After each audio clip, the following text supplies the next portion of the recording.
The saga of entitled SIL, who expects OP's money just because she has it, then turns the whole family against her. They ganged up and physically assaulted her, tried to kidnap her kids, and got themselves arrested. Burner account since people I know follow me on Reddit. I can't go into too many details due to anonymity. Also, very, very long story. Apologies. To start, I'm 46, married, and have 3 kids. 10 years ago, we came in with a lot of money. I worked hard in my specific field, which earns a lot. I made some smart investments, and they paid off. I have been steadily adding to my bank account for these years. My husband considers this my money. We don't have a prenup. Hence, I will talk as if it were mine. When the first payload came in, I did what my husband and I always discussed, if we would have the money. The mortgage was paid off. I bought a new car, and I managed to buy a nice house in our favorite holiday destination. We rent this one out to a very nice family for most of the year. We set up college funds for our children, each an equal amount, which should be enough to pay for 5 years. If there is money left from the fund, the children can use this as a down payment on their own house or apartment. When the money kept coming in, thanks to the investments and my work, I looked towards what could be done for my immediate family. My husband has 2 sisters, and we have 5 nieces and nephews on his side from one of the sisters. My brother has 2 children as well. It was decided that all of the nieces and nephews would have college funds as well, for the same amount as my children, under the same strict stipulations. I would get information about the costs and make sure everything was paid. My eldest niece had already started college, so I paid the amount already paid to her parents to keep everything fair. She managed to finish within 4 years and has some money left. I had an accountant, a dear friend, find out what would be beneficial to my brother and one of my siblings in regards to their mortgage. I paid off the majority of both of them. My parents were sent on a nice trip since their house is already paid for, and for both my ILs and other SILs rent. So I paid a certain amount so they could save that money. Part of the money goes to charity at home and abroad. I also set up some college funds for the children of our closest friends and family members. As a treat, hubby, low, and I went on a paid by us me vacation with both my own extended family and his. Now, at this point, everyone is very grateful. However, one of the SILs always has a need to be in the spotlight, or that one or all of her children need to be. She's nice to my face, but I know for a fact that she has been bad-mouthing me, making passive-aggressive remarks about me, my work, and my person, but always in such a manner that you would be the B or RC hole if you said something. My usual tactic, and one that always works, is to play the innocent or dumb one and nitpick on what she says. I have managed to shut her up many times without being classified as a B. So the past few years, SIL has been hinting that I should pay for a very nice, all-inclusive resort holiday for her and her family abroad, since I have the money. Note: they have money saved that would initially be used for the college funds of their kids. Money that has barely been used. COVID hit, and she has been silent. She and her husband took, and still take it very seriously. Now that restrictions are mostly lifted, she had a birthday party for her and her son since her son really wanted to have a party. No biggie. We show up with a gift for her and her son, and all is well. A birthday boy got a voucher to buy a tent or the camping gear he wanted. SIL got a voucher to use however she wanted. I added some sunscreen, drinks, and such, as I knew she wanted to go on a holiday of some sort. Or so we thought. She asks what our holiday plans are. We say that we won't be crossing any foreign borders, and will stay in our home country. But we booked a cabin somewhere for a week. Very nice, not luxurious or anything. We would still need to cook and do the grocery shopping. SIL starts on the "oh, how nice." We are still thinking about what we want to do. My lovely husband and I both have an inkling of what she's hinting at, but we start spouting ideas in the hopes of avoiding tragedy. We have family at one place. Maybe they could stay there for a weekend or so. There is a campsite somewhere else with entertainment for children of various ages. Then it comes. She shows us something she found on the World Wide Web. And to be honest, it looks amazing, not too luxurious, but still very nice. All inclusive. A water park for the kids, a spa center, the whole shebang. Price tag for a family of 7. $35,000. So hubby says that's a lot, but is glad they saved so much to do this. SIL then goes, "Oh, we don't. We thought you would be paying for my birthday gift." Say what? People, she just told us what she was looking at. No, scratch that. She expected me to give her about $35,000 as a gift for her birthday, just because I have money. She goes on to say that I earn enough, and their family, our godson, other nieces and nephews have been promised already, and so forth. We all sat in stunned silence. The birthday boy and 2 of his sisters even looked up to see what we would say while playing with our lows. Hubby just started laughing, thinking it was a joke. Phil just sat there and looked on, and I made a seemingly very good impression of a fish. No, SIL was dead serious. You have the money. You can just give it. You won't miss it. This woman has shown her disdain for me and my work many times in a very sweet, passive-aggressive manner, so it is hard to call her out on it. Me, my husband, and even her father still have done so. I just sat there and listened to how she widened her eyes, trying to look sweet, something she does every time she wants something, and giving all the reasons why we should give the money, without counting the voucher we gave her.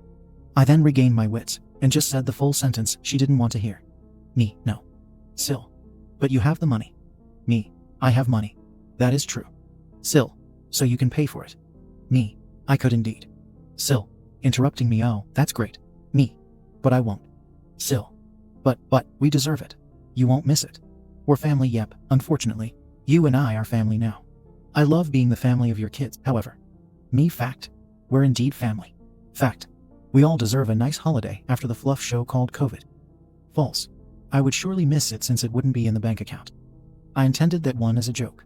SIL and Bill continue to rant about how much they think I should pay for it. Me, listen. You have shown many times you do not respect me or my line of work. You do not respect the fact that I worked very hard and made sacrifices to earn this money. You do not respect the fact that I have paid off your mortgage, paid for the college education of your kids, and even some money for their own place. You badmouth me, call me names, and even tell people your husband should divorce me. SIL is trying so hard to deny it. Bill calls me a liar. Phil joins in and sides with me. Her own children tell their father that they have heard their own mother say horrible things about me. The birthday boy even recorded one conversation she had with someone while he was making a TikTok video. He showed this. Bill went mute. Conversation continues. SIL notices she won't get the expensive holiday she wanted. Fine, then don't pay for this holiday. The least you can do is pay for our plane tickets and let us stay at your favorite holiday destination. Remember renting it out to a local family for most of the year. Due to COVID, they have to stay there because they can't or are afraid to travel. Me, not happening. First of all, the family can't leave.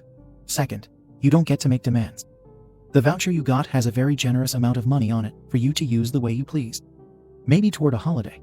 Third, we already went on a paid by us me holiday, so you got a paid for holiday already. Fourth, if you want more money, then get a job that will pay more.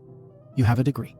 Last, you treat me like crap and still expect me to just hand over my hard-earned money. SIL starts the waterworks and turns to her father, who completely sided with me. He told her he understood me. He told her he knew how hard I worked and the sacrifices I and my husband made for this. Hubby is pissed. He sees red and tells his sister in no uncertain terms that this won't be happening. And how dare they? He tells her that we're leaving. We pack up the kids and go home. Later, we get a call. Mill has FM tendencies, as this SIL is her favorite. She tries the whole spiel on how hard they had it before I came into money and helped them, etc. Hubby dealt with her perfectly, and she understood after a lengthy conversation. Now here is where I just laugh. Apparently SIL's kids are pissed that she pulled this stunt and went full rebel mode. We have a great relationship and seemed afraid that this would influence it. They managed to come by, and we had a heart-to-heart. I told them we didn't blame them for the actions of their parents. I explained to them the reasons for not handing out money like that after the initial gifts. The youngest seemed to side more with mom and dad, but the rest said they understood. They know about their generous college and home funds. I stated to them that we wouldn't want them to do anything against their parents, as they still live there. They stayed for dinner and then went home. As of now, the kids are barely talking to their parents. They still do their chores. Let them know things, but that's it. FM, in the form of other family members, came in as SIL had sent them messages and called them. A simple Facebook post by Birthday Boy with a video put a stop to that. SIL and Bill had an enormous backlash from the FM, calling them out. They have been uninvited to certain events. We have received apologies from the FM.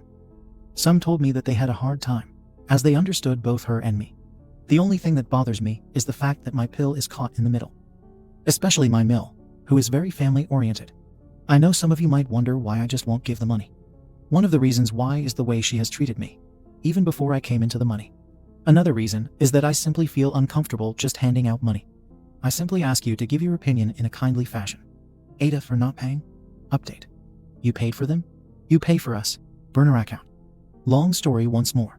I was the one whose sister demanded that I pay for a holiday. Here is part 2. So SIL was very disappointed and angry that I didn't bow down to her every whim and pay for a holiday.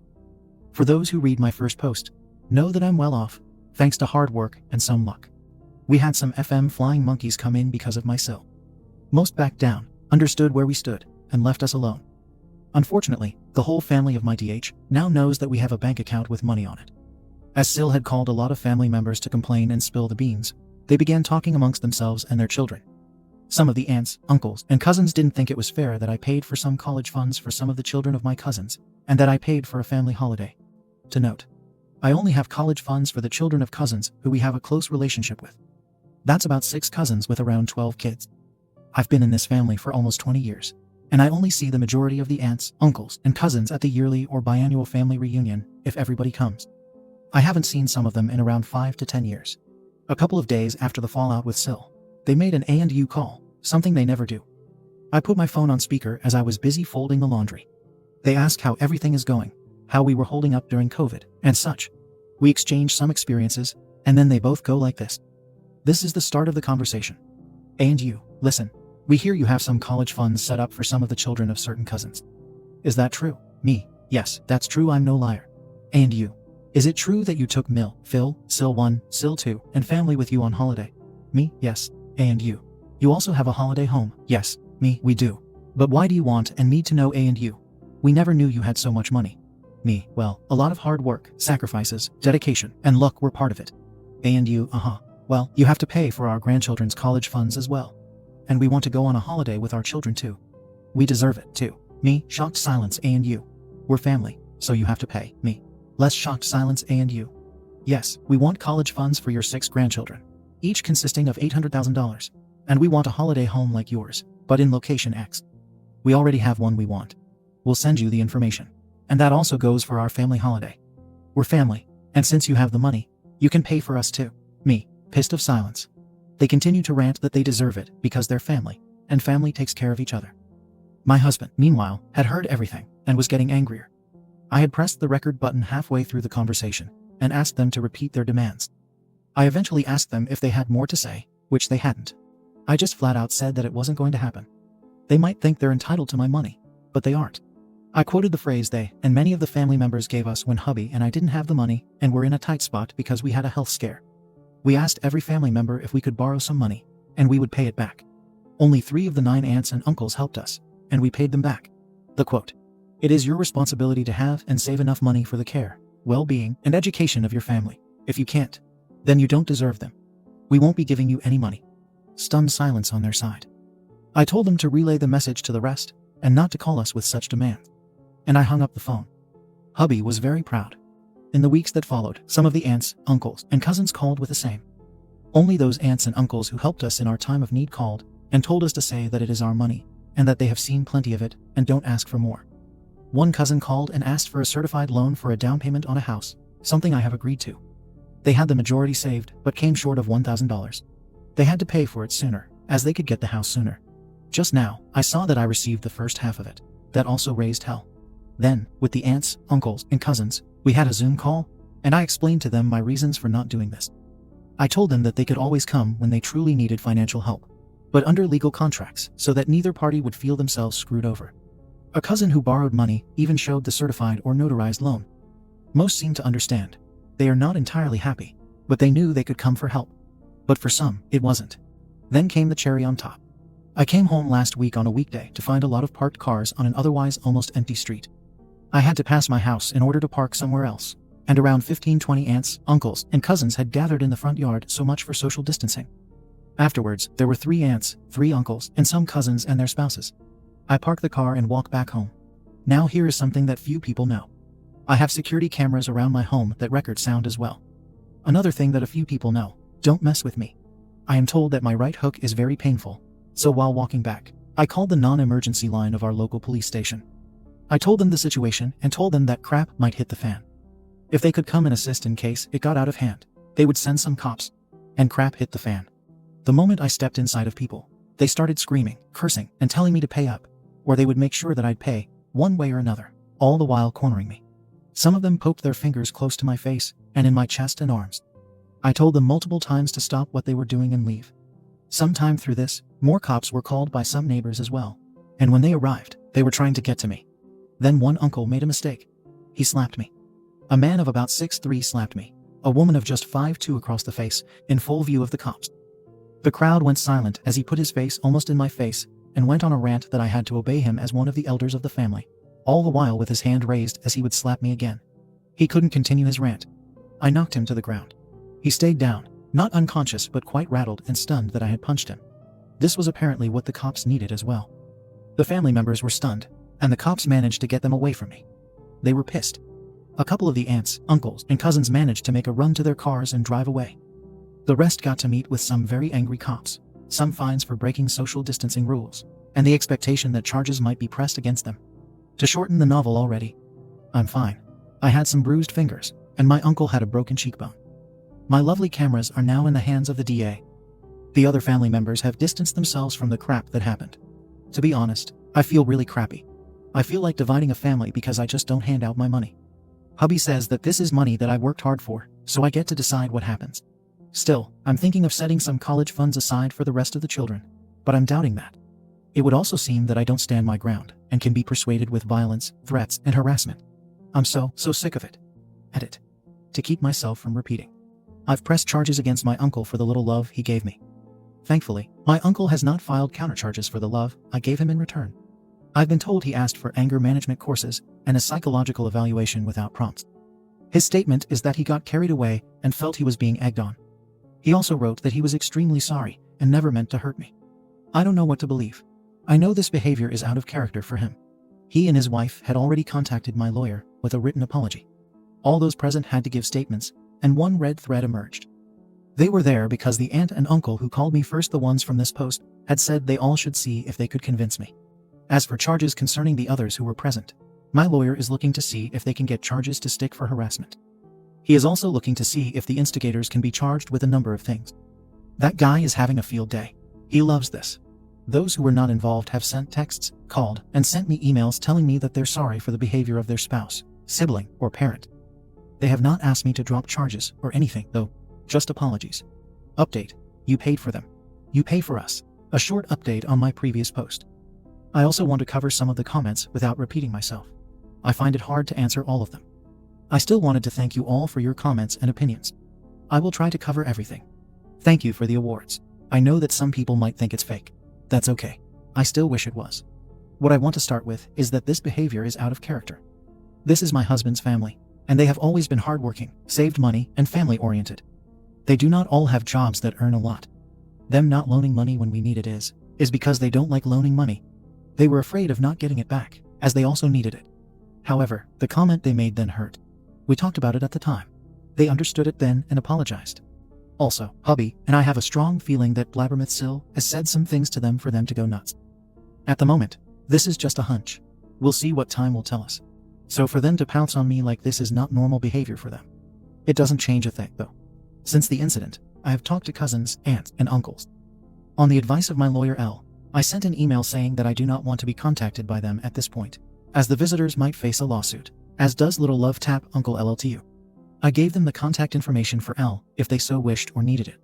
I asked them to respect this. I also advised the visitors and LLTU to seek legal advice due to the circumstances. As of now, they respect this, as we have not received calls, texts, or emails. Only one cousin is in contact with hubby. This is the cousin who has the certified loan, and thus we need to be in contact with each other. He told hubby that the visitors and LLTU are very ashamed of themselves and realize they fluffed up enormously.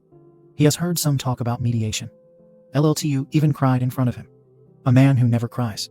It seems genuine, but I'm cautious. I've read the responses and don't feel guilty anymore. I'm a person who always helps when needed. Even when we didn't have a lot of money, people were always welcome to stay for dinner and a night or two to get back on their feet. I have always felt lucky and blessed that I had a roof over my head, 3 meals a day, and clothes on my back. Hubby and I discussed that we won't be offering any kind of fund for the other family members, their children or grandchildren. However, we are open to certified loans like our cousin has, but we have decided that we won't be sharing this view for now. I'm not going to punish people for the actions of their parents or grandparents. Some people said that I should move and change my number. No, I won't do that. I'm not going to move because of what happened. We live in a safe neighborhood with neighbors who take care of each other. Also, as of now, this is an isolated incident. I did block them on my phone and social media. My number is known to many official authorities. And again, as this is an isolated incident for the time being, I won't. Hubby chose not to block them, and any contact with them has been through him, in case they want to message him and say things that could be used in court. He wants to keep tabs on them for as long as that is possible. I'm okay with this. All the correspondence has been saved. L and I have a Zoom call planned for the next week. I have let him know what my cousin said. He also hopes to have heard something from the DIA then. He said that mediation is an option and wouldn't be surprised if the DIA would look into this if the visitors and LLTU are open to this idea. There might still be legal consequences for them. He has some ideas, but it also depends on the DA and what the visitors and LLTU plead. L told me that he had some time to read some of the statements and view parts of the footage. Up until now, their stories are consistent with the footage he's seen. At this point, I want their actions to be recorded somewhere and have consequences for them. You do not get to threaten me, possibly my family, and harm me without getting your behind kicked at least once. Let them be scared crapless at this point. The footage is in the hands of the DA and my lawyer. Also, a neighbor has also recorded what happened, and that is also in the hands of the DA and my lawyer. The neighbor also gave a statement. I also have the footage saved in other places. You never know. Neighbors know what happened. I sent them flowers with an apology for the disturbance. They appreciated the gesture. Neighbors are not afraid, thankfully, and have promised to keep an eye on things. Angel neighbors, really. I don't consider myself a hero. I just try to be a decent human being. I don't flaunt the fact that we have money. We live in a normal home on a normal street. We don't wear expensive clothes. The car I bought 10 years ago was brand new then, and the baby is still going strong. It has some dents and scratches on it, but the baby works. I'm not going to buy a new car if this one is still working. The same goes for hubby's car. Kids have their own chores and get pocket money, but if they want something extra, they can do extra chores for some extra spending money. They also have to save part of their pocket money. We want to teach them the value of money. The eldest realizes that we have a full bank account, but has also seen what it has cost. Kiddos want a Switch at the moment, so they're saving money for that now. We will pay for a certain amount, and the rest they have to get for themselves. So we just try to be an average family. I hope I covered all the comments and questions. Thanks again for reading. Update. And more family came out of the woodwork. I thought to give a little info about the current goings on here. The cast. LLTU equals little love tap uncle, the one who slapped me. The visitors were aunts, uncles, and cousins who came to try and persuade me to give them money. L equals our lovely lawyer. Blabbermouth equals SIL, who couldn't keep her mouth shut and blabbed all kinds of things to the family. CLC equals certified loan cousin, who asked and got a certified loan. He has since paid it back. First, I am dealing with some health issues. Not COVID related, thankfully, but I will need some surgery. There will be a lawsuit against LLTU and the visitors. When? The date is set for January at this point. Let's hope it doesn't get postponed.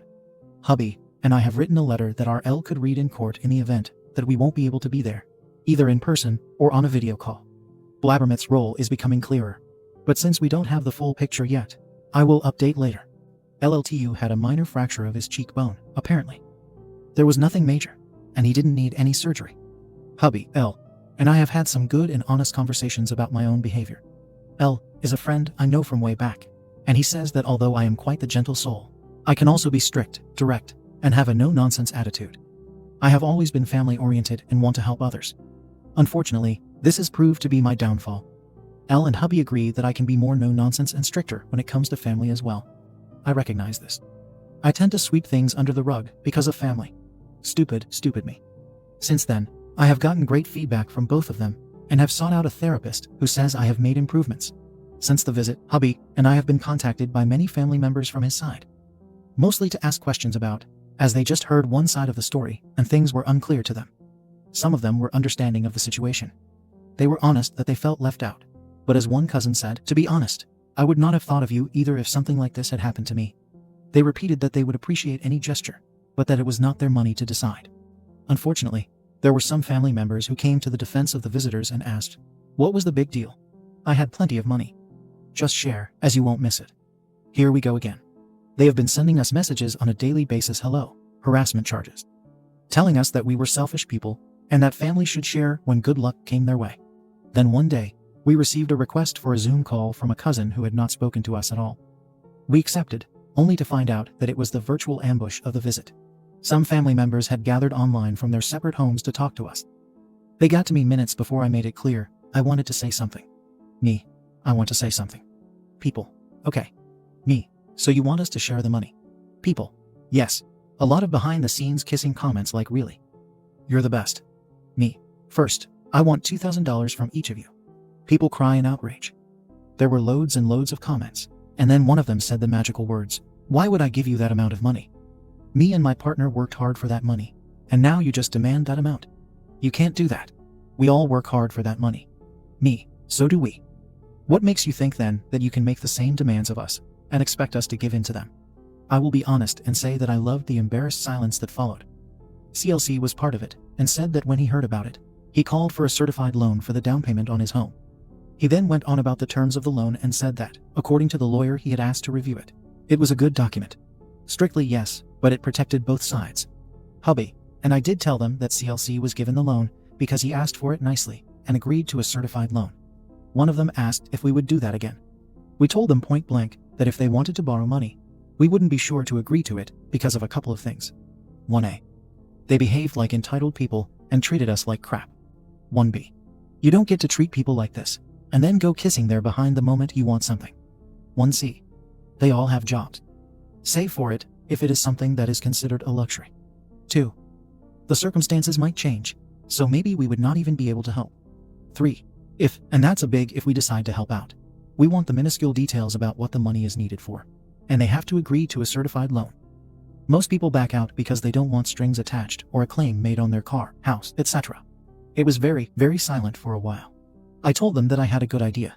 They wanted money because they wanted a more luxurious car, or to remodel the kitchen, bathroom, or whatever else was in the house, while it was still working, and there was no hazard or need for replacement.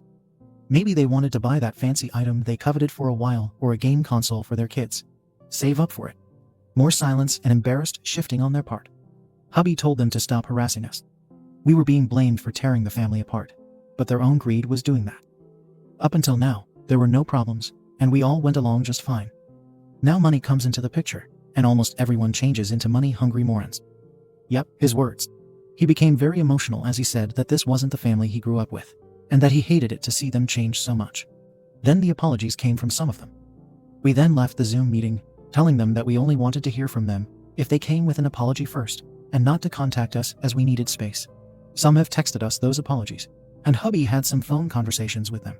Others have not changed their status from money-hungry moron, and keep texting us all kinds of wailing stories about how much they need or deserve money. One cousin even texted me, saying that I deserved that slap in the face. I was not blood and should therefore just bow down to the will of the family. He even told hubby to get his wife back under control and be a good family member. He keeps harassing us and making some comments that hint at my being hit again. I simply asked if he had talked to LLTU and how his broken cheekbone felt. Those comments stopped, and CLC told me that he suspects that cousin didn't want to meet my right fist, as cousin talked to him about it and had been hinting something along those lines. Every text is saved and goes into a big USB flash drive for L to get started on some nice cease and desist letters, as some may know them. LLTU and the visitors have stopped contact when asked and advised to. So that was the update up to this point. On a more positive note, CLC and his GF had bought their house, and when it was done, we were invited to visit it wearing masks and keeping distance. They turned a house into a home. It was good to see the pride and joy coming from them. Update. The aftermath concerning the visit part 1. Explanation. A lot has happened in the past couple of months. Due to the fact that it was an enormous amount of text, I cut the update into more parts. A short summary of the people involved. Visitors, aunts, uncles, and cousins who ambushed me at my home, demanding money. LLTU, little love, tap uncle. Uncle, who gave me a slap in the face. L equals lawyer friend. First, I want to say that I have read all the comments. Thank you for taking the time to read my post and comment on it. Also, I had my surgery, and I'm recovering slowly but steadily. Hubby and the kids help me a lot. Bless them. I also read some speculation about the college funds. First of all, where I live, college isn't insanely expensive like in the USA.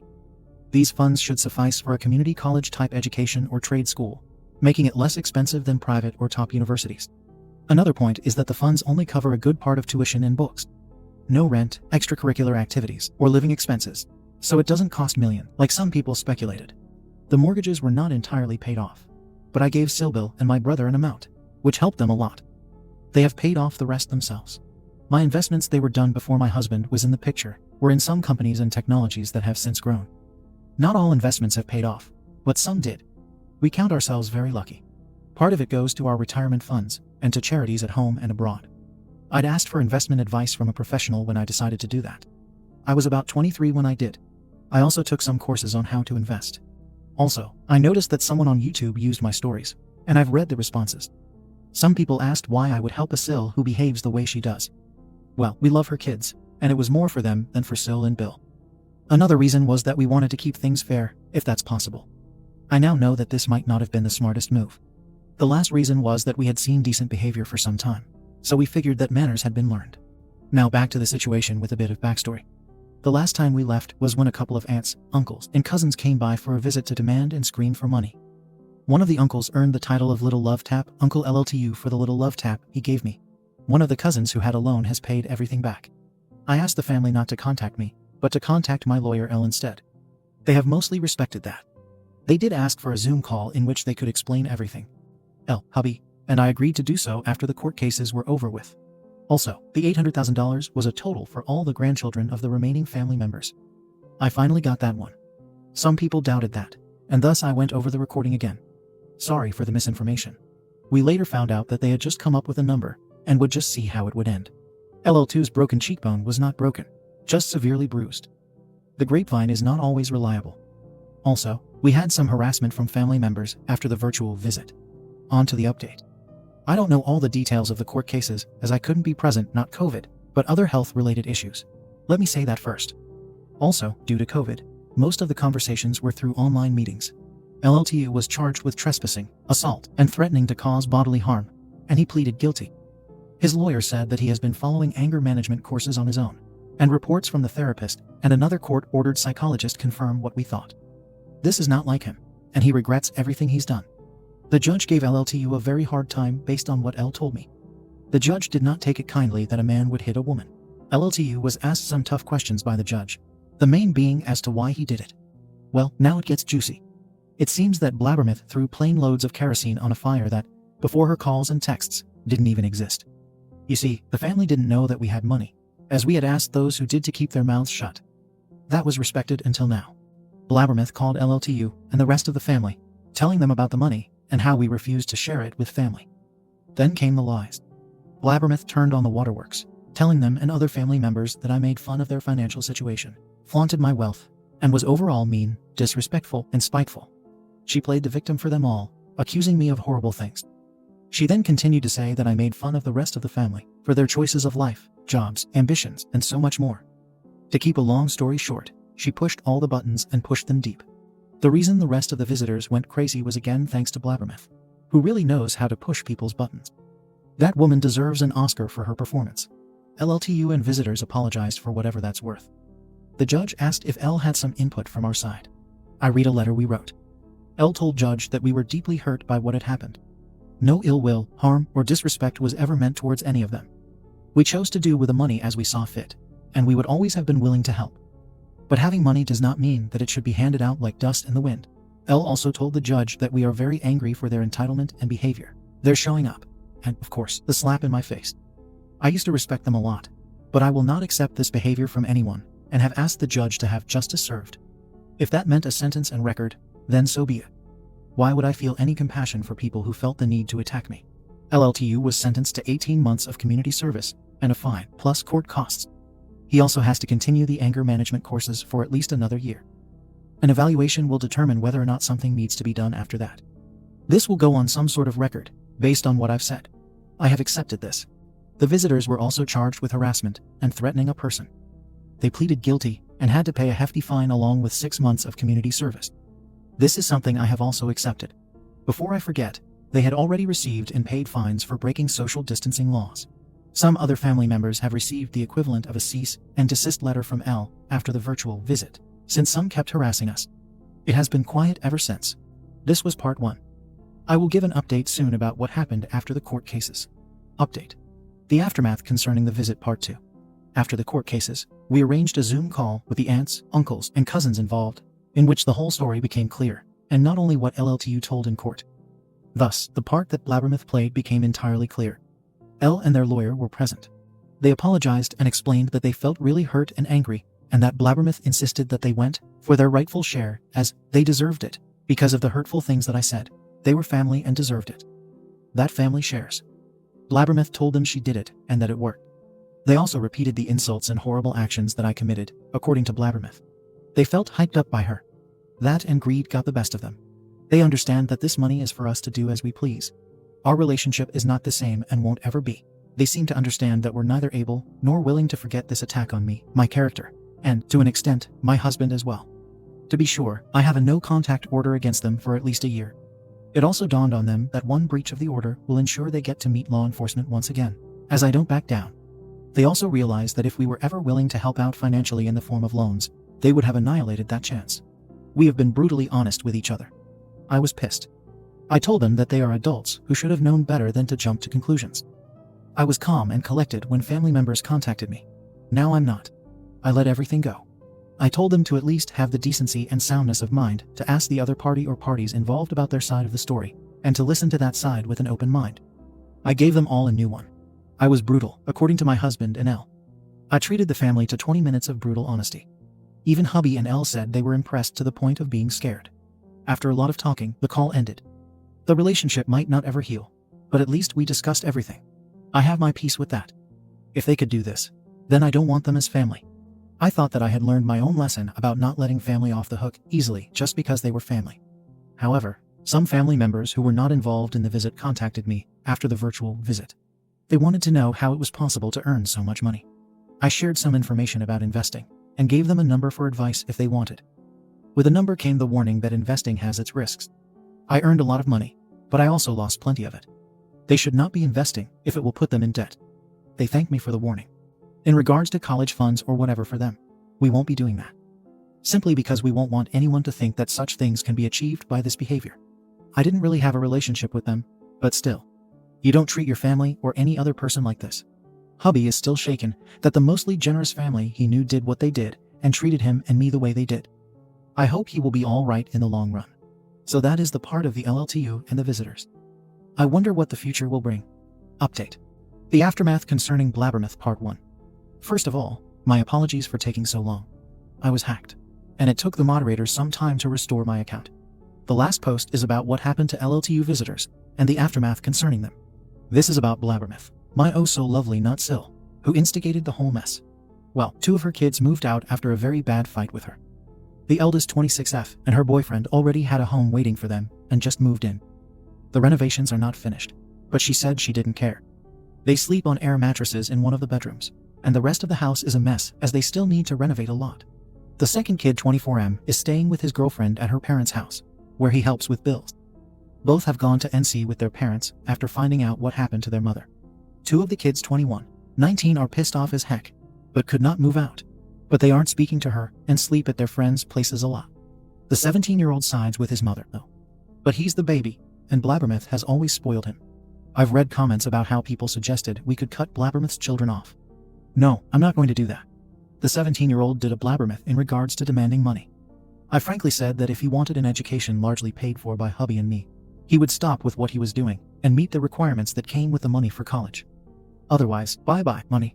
I told him that if he starts acting and behaving like his mother, then bye-bye money. AITA. Yes, the money comes with requirements, very strict requirements. If you don't meet the requirements, the money flow stops. I'm not entirely stupid. So far, he has stopped. His siblings tell me he is quite hilarious when he throws tantrums about this.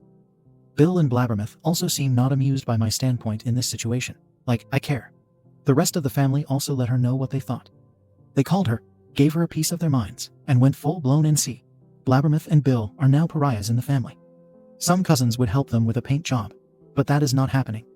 Another uncle, who checks their car every year for a reduced fee, told them to find another garage for help. Another cousin would renovate their roof. He gave them the money they had paid back and told them to find someone else. Mill is heartbroken. That hurts. I don't think she ever thought her own child could or would do this and break up the family. She still has contact with grandkids, but her and Blabbermouth's relationship is strained. The same goes for Phil. Every Saturday we would have coffee with immediate family Mill, Phil, Blabbermouth, and Bill, and the kids if they had time, us and other SIL. We still see them, but we don't go there if we know Blabbermouth will be coming too or is already there. That has meant that the times we were there and saw her coming, we immediately packed our things and left. Blabbermouth had been badgering hubby, me, and the kids, alternating about how sorry she is, and that she didn't mean for this to happen, and acting like she did nothing wrong. One time she called hubby, who put the phone on speaker once, as I was curious as heck, and wanted to hear how she dug herself deeper into a pile of crap. She didn't disappoint. I had to laugh hysterically when she spewed her crap through the phone. I told her that if she didn't want it to happen, then why did she do it? Why did she tell all those lies? She just wanted money and employed the family as her minions to do her bidding. Because if I paid for them, I could pay for her, right? She was silent. L is looking to see if any legal action can be taken against Blabbermouth. He has been given the text from the family and from us. At this point, slander, instigation for harassment and violence, and harassment itself are the ones he's collecting evidence for. He digs deep. He wants everything so he can throw it at her. He has even contacted the family to see if they are willing to hand over the texts voluntarily. Most did. Blabbermouth has been blocked from both our phones, email, and social media since the last phone call. After she found out she had been blocked, she came to our home to try and sweet talk her way out of it. Bill also came. They even came together when they knew that hubby would be out and try to intimidate or sweet talk me. My answer was to call the police. Next, Blabbermouth tried to slander us about people in our hometown. Unfortunately for her, that backfired, and she got the skink eye from a lot of people in town. Then she did something that scared us a bit. One day a week, my mill picks up the youngest kids from school. They go with her, have a snack, and are later joined by the eldest, who goes to secondary school.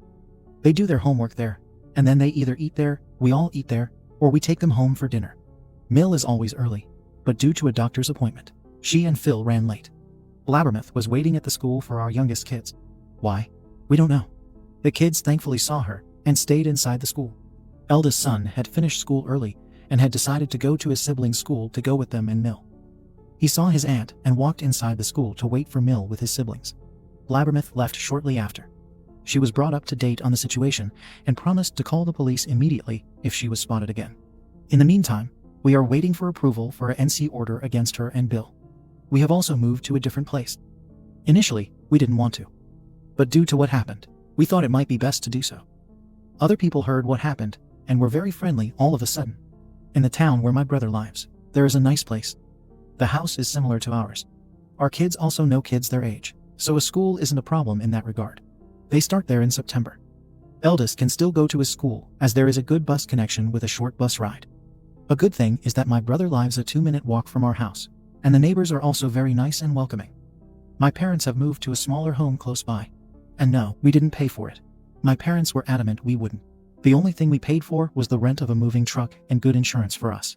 As Mommy Dearest was frothing at the mouth because we paid for it. She doesn't want that. When hubby and I are working, they come around sometimes to keep an eye on the house. We don't mind. They have never done anything to cause mistrust. We are looking into how we can protect ourselves further. Hubby, L, and I are looking at all the legal things concerning this. Our house also has some security measures, like cameras with audio and video. They record, and images are stored. At this point, things are calming down. We are still close with my husband's other sister, my brother, and other family members who were not part of the mess. So this was the update, part 1, on Blabbermouth. I'll post the second part later. Update. The aftermath concerning Blabbermouth part 2. This is part 2 concerning Blabbermouth. We had a lot of conversations with Phil about Blabbermouth's antics. He thinks that her behavior stems from jealousy. Hubby and I had some years of financial hardship before it got better. Even before we came into money, we lived a relatively comfortable life after we managed to get more financial stability. Blabbermouth, Bill, and their family weren't dirt poor. But they didn't have as many holidays, weekends away, or day trips as we did. It became less when our children were born. But we still went away from time to time. Hubby has a knack for finding deals for such things. The eldest has been learning. Phil thinks that part of the jealousy started there and became worse after. I asked if she might think that we wanted to flaunt our new wealth to her. Phil thought it might. Hubby, and I think her behavior is twofold. We think that jealousy is indeed a part of it, as is entitlement. She always thinks that she and/or her own family should be part of or in the spotlight and get something out of it, even if it is not about or for them. She seems to think that she deserves all kinds of things. According to hubby, this started in childhood and has continued into adulthood. I also asked my Phil why she disrespects me and my job. Phil stated that that may be jealousy as well. I managed to go through college and get my bachelor's and master's degrees. I've always worked, although less when our children were born. She didn't follow any higher form of education.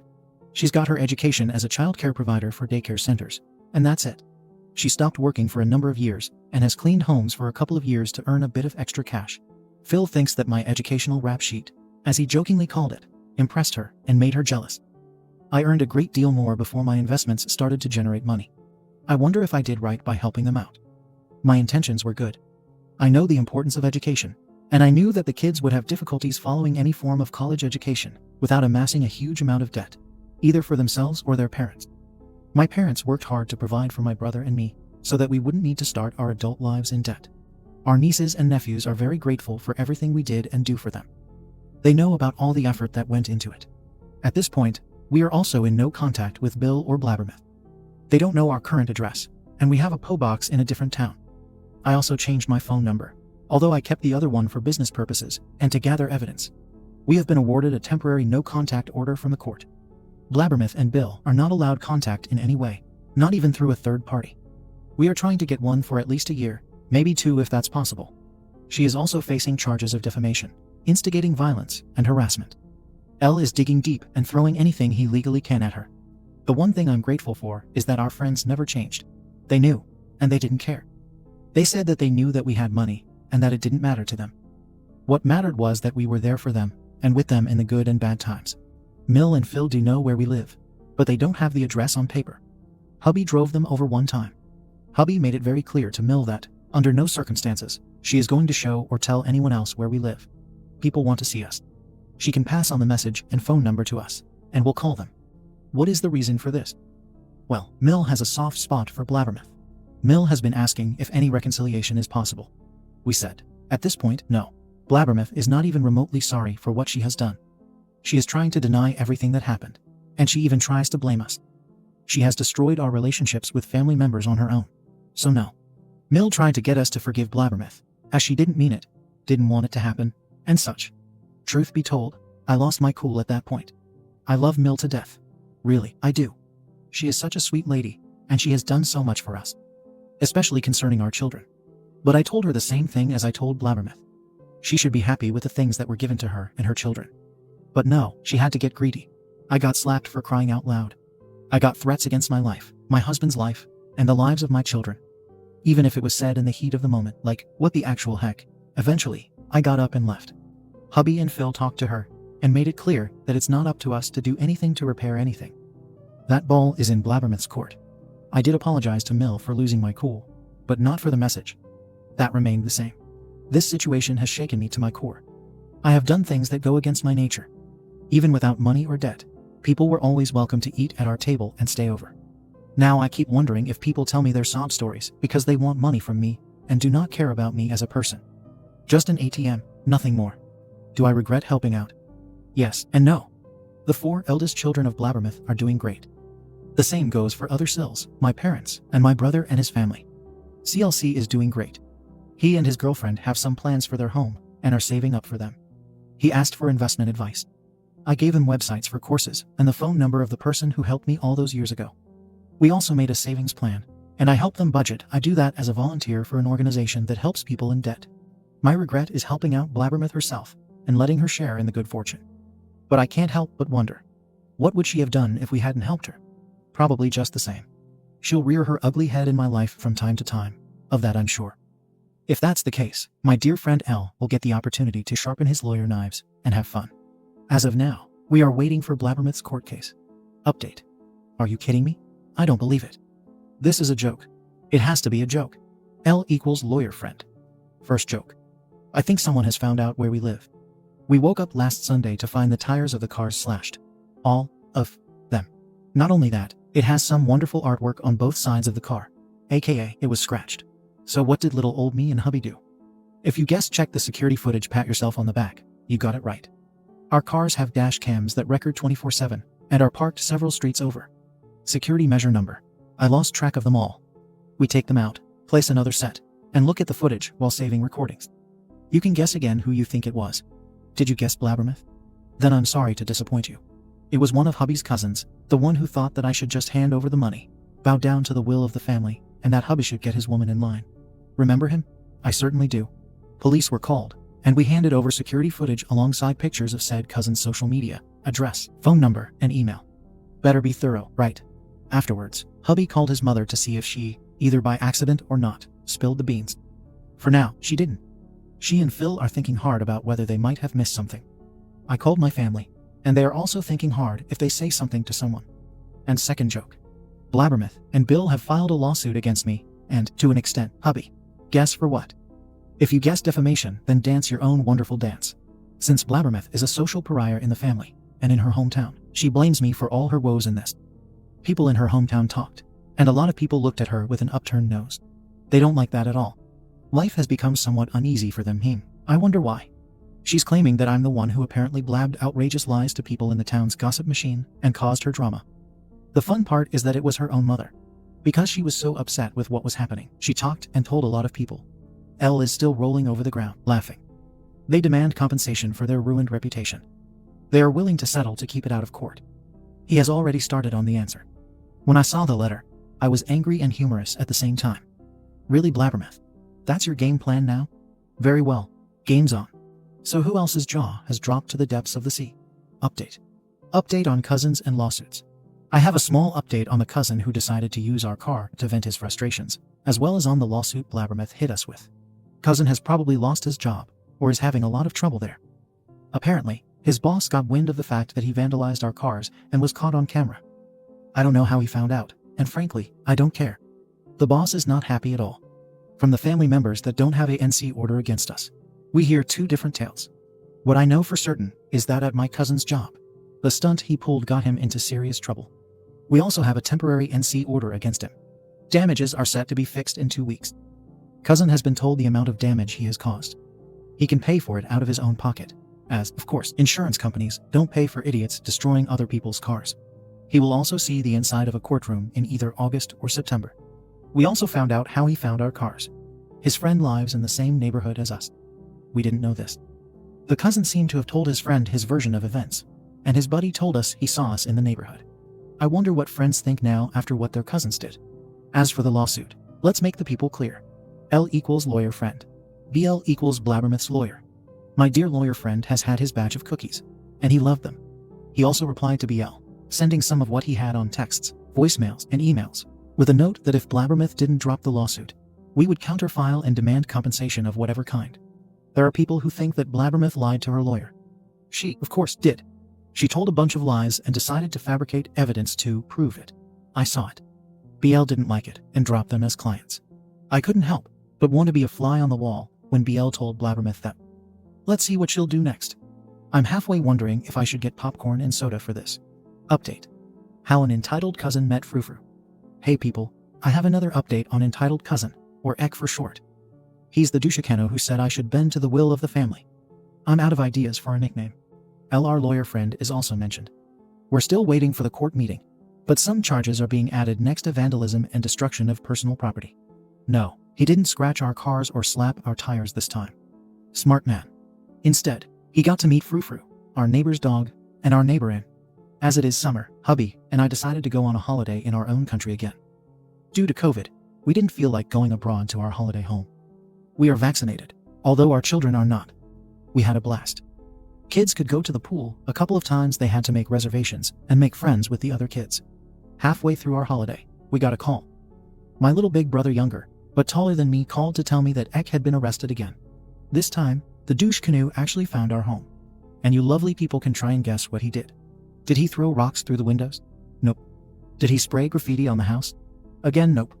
No, Mr. Smartapants tried breaking in. Our home has a big wooden fence around our backyard, but the position of the wooden planks makes it impossible, or at least very difficult, to climb them. Ek had come in the dead of the night or early morning hours and used a ladder to climb the fence. So he's in our backyard now, tools in hand. He starts getting busy trying to open our back door. Good luck with that. Our neighbor walks Frou-Frou quite early in the morning. So N takes Frou-Frou out for his first walk to pee or poop for the day quite early. Our neighborhood loves the guy and his loyal friend. More than once, he has found people at home who should not be there. N and Frou-Frou walk and find themselves looking at a ladder standing against the fence of my house. N knows the situation and that we are not at home. N hears some noise at our back door and realizes what is happening. So what does he do? He lets Frou-Frou climb the ladder and jump into our yard. Frou-Frou sees Ek and starts growling. Who is Frou-Frou? Frou-Frou is the sweet, caring, funny, big, and protective as heck cane Corso of N. How did he get the name Frou-Frou? Well, N's wife loves Beauty and the Beast, and the little dog turned seed has the name Frou-Frou. So Ek sees Frou-Frou, who is not amused at seeing a stranger in his yard. Ek is apparently not so smart and throws a couple of tools in Frou-Frou's direction. Frou-Frou is having none of it. He barks and charges. Ek barely manages to climb on a table before Frou-Frou gets to him. Frou-Frou is a trained dog, so he doesn't bite until ordered to. Meanwhile, N is standing on the ladder, pissing his pants at the girly screams of Ek, while calling the guys and gals in blue. Ek is taken away in the back of a police car and has to stay in jail until his hearing. L demanded that he not be released until his hearing. The NC order is apparently not sufficient to keep him away. We managed to send the security footage to the legal people involved. Frou-Frou got some nice doggy snacks, and N and his wife were also thanked. I have to admit one thing, though. When we got back, the kids went to spend the night with their friends for some slumber party time. Hubby and I went to watch the footage. It was gold. And yes, we grabbed ourselves some drinks and popcorn to watch it again and again. Update. And now my own extended family knows as well. My own extended family found out that I have money as well. I don't have a lot of aunts and uncles left. There are plenty of cousins, though, as my dad had 6 sisters who all had children. Only 4 of my cousins are younger than I am. I haven't spoken to them in like 20 years, and the only time I have spoken with them was at the funeral of one of the aunts and uncles. I have no relationship with them. I received several messages from cousins who heard through a lot of people that I had money. When I read this, I was mentally preparing for yet another SHT storm. Yep, they were pissed. They wanted to know why I didn't tell anyone. One of them ranted and raved about how unfair everything was, and I could have let them know, and yada yada yada. When she was finally done, I asked perhaps rather rudely if she was done, and if I could explain. I made one group, and I wrote the whole story of what was happening in that group. I ended with the words, in bold, underlined, and huge letters. This is why I never told you. Several were shocked that what happened did happen. I asked them why they were upset, but I didn't tell them. No one really answered that until I said that, maybe because they wanted to benefit from it. Some say, no way, and how can you think that of us? I answered that the reason, I think, is because of all the crap that has hit my fan. I have lost a lot of trust in people in general because of this. To make a long story short, a couple of them asked if they could not borrow some money. Others said they would like to borrow some if possible.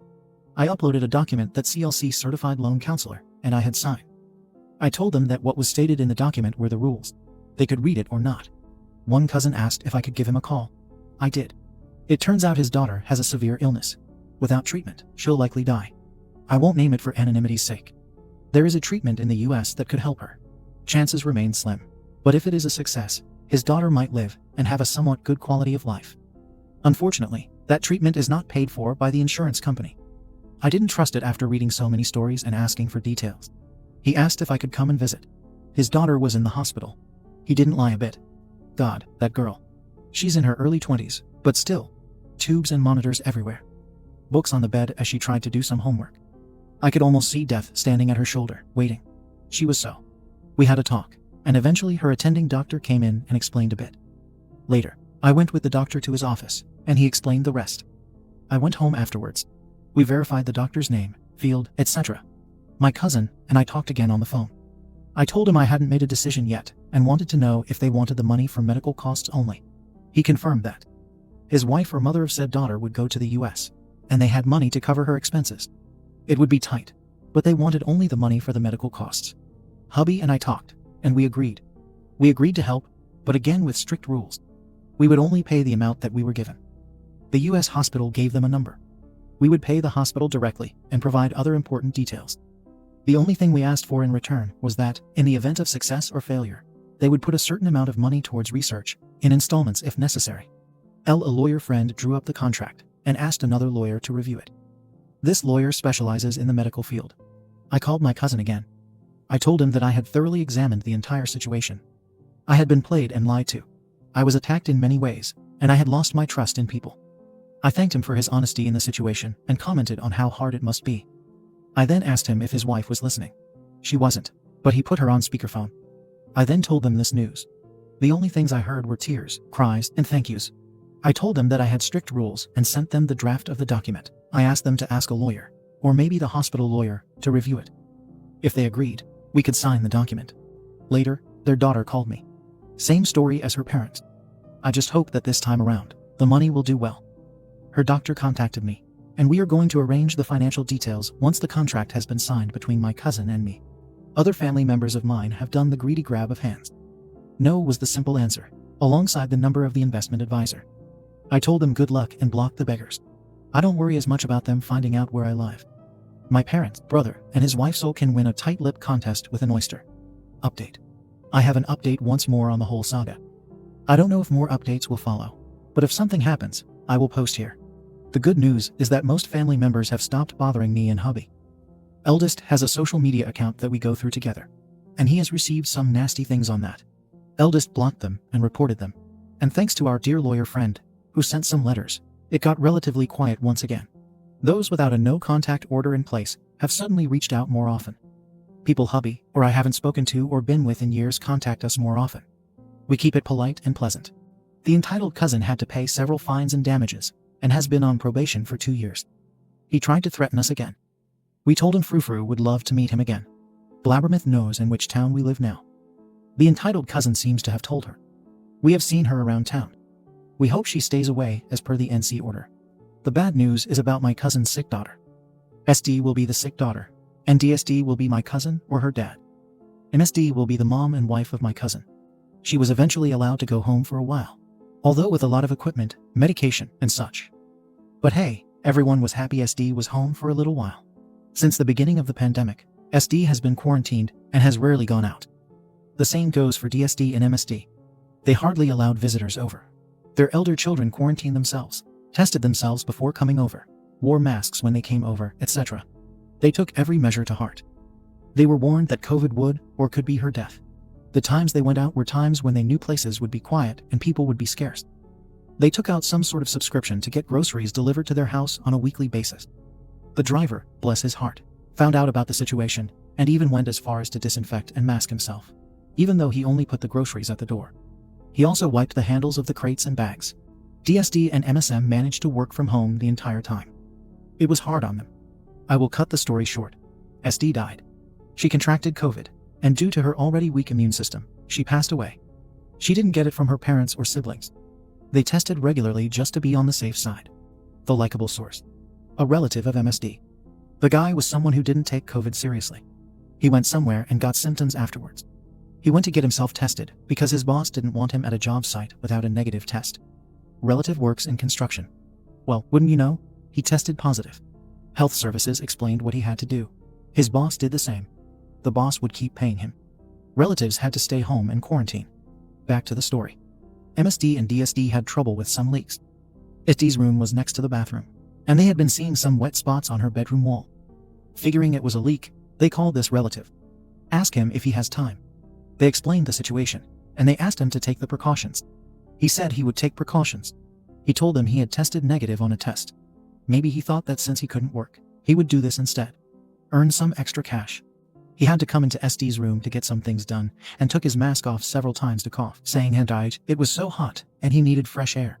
He was reminded every time to get that thing back on. He was asked to leave, and not return a couple of times. The work wasn't finished, but they didn't care. The leak was found and taken care of with a temporary fix.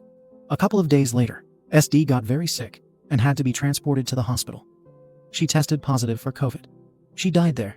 To say people are devastated is an understatement. DSD called me in tears a couple of days after her passing. His tears were enough to know what had happened. In the background, I could hear MSD screaming.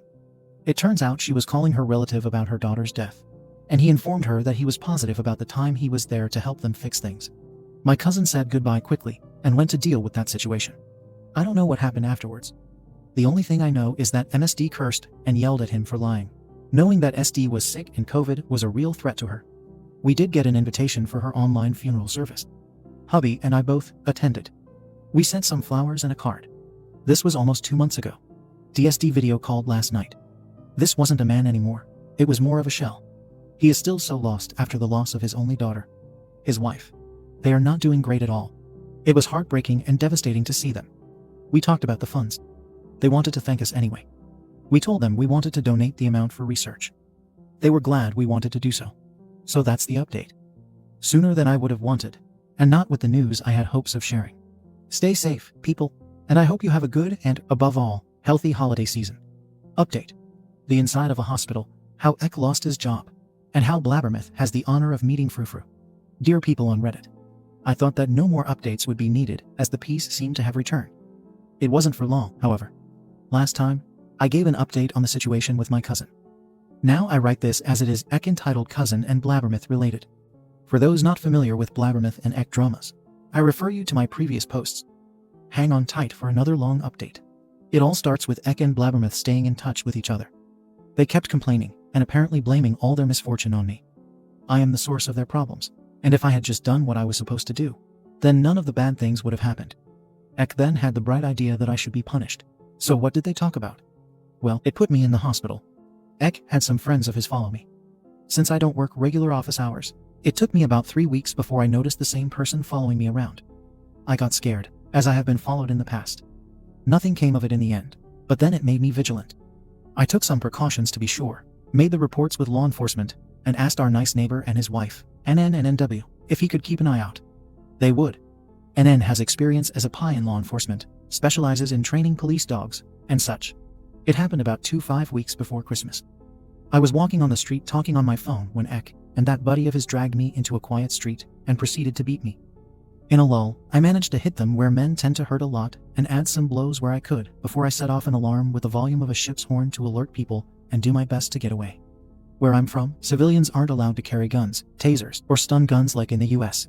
So save the get-a-gun talk, police and ambulances came, reports were made, and the whole shebang. I was brought to the hospital, and the damage was a lot of bruises, 6 broken ribs, a broken wrist, and some bruising to the organs. I'm doing all right. I had to stay for a little while as there were some concerns about my liver and kidneys. Now, who is wondering where Blabbermouth is in this story? Don't worry, I'll tell you. To preface, in the time we have lived in this neighborhood, NN and NW have become friends of mine and my family. They both know what has happened, know about the money, and have provided friendship, sets of extra eyes, and a dog for my children to fawn over. NN and NW don't have children, not their choice, and have become another aunt and uncle to my children. The children love NN and NW and are Frou-Frou's biggest kid fans. Kids NW and NN just a bit were begging for a sleepover with them. So after quarantine, testing negative on PCR tests, and such, NN, NW, and Frou-Frou had my children over. Blabbermouth found out where my kids were. I think she has been following them. And on the day that Ek and his buddy were beating me up, she went to them while they were outside and tried to convince them to come with her. When they refused, she grabbed the youngest and tried to drag him with her. Bad move, Blabbermouth. Frou-Frou needed his walk, and my children took him for that walk. NN was around, but not close enough to intervene swiftly. There was no need. Frou-Frou did. The moment she tried to drag my youngest away, Frou-Frou came sprinting towards them and started barking his head off, growling when he wasn't. NN heard his dog, saw who was there with my kids, and called the cops while running towards the situation. A little while later, Blabbermouth got to quality test the backseat of a police vehicle. According to NN, she was behaving like a Karen. I hope I used the term right, telling everybody that was in the vicinity how NN should be arrested for having a vile and dangerous dog, and that she didn't do anything wrong. She's out on bail and charged with attempted child abduction and breaking the NC order. Ek and his buddy also had bail set and paid it along with some nice charges. As to what Blabbermouth was thinking, I don't know. I know that Ek's idea was to beat me into submission. Hubby had a not-so-nice chat on the phone with Ek's mummy, as she called him, and asked if we could drop the charges. It turns out that Ek's boss fired him. It seems that he had some disciplinary action going against him already, and this was the final straw in his boss's eyes. Ek got to his work, only to be led into the office to meet with his resignation papers. We found out where his whole bow to the will of the family crap came from. Mummy dearest. She basically told hubby that if I had done what they asked, then nothing bad would have happened. I was from outside the family, so is she, married to an uncle of hubby, so I should do as I was told. I just had enough time to get out some snacks and a drink to listen to the sweet sounds of him going ballistic. It was lovely and scary to hear. I took the phone when he took a breather and told her she heard what he had to say and the whole spiel of contact my lawyer, harassment, yada yada. Click and block. She hasn't called since. Note: Ek now had a good job that paid well. His wife also works, and they are able to pay the bills, save some, and have some extra to spend. He and his wife and family have a comfortable life. It's not like they are in dire straits with debt. So for people commenting that he must be desperate for money, he isn't. After this incident and a couple of attempted break-ins, a neighborhood watch was formed. We gave the people involved a photograph of Blabbermouth and of Ek. I told them only that we had NC orders against them, and asked them to call law enforcement if they were spotted in the neighborhood. All in all, we had a nice Christmas and New Year's Eve. We are doing as well as we can. I am still sore and have to go to the hospital for checkups. Hubby and I are getting increasingly concerned since Ek and Blabbermouth are not deterred by the piece of paper that states no contact order. Moving again is out of the question. When hubby and I were talking one night while the kids were in bed, eldest had come downstairs and overheard us. He was aware that he didn't want to move. His reasons were that if they did this, and we would move again after each escalation, we would have to keep moving. He felt safe in this home, with Frou-Frou, NW, and NN in the vicinity.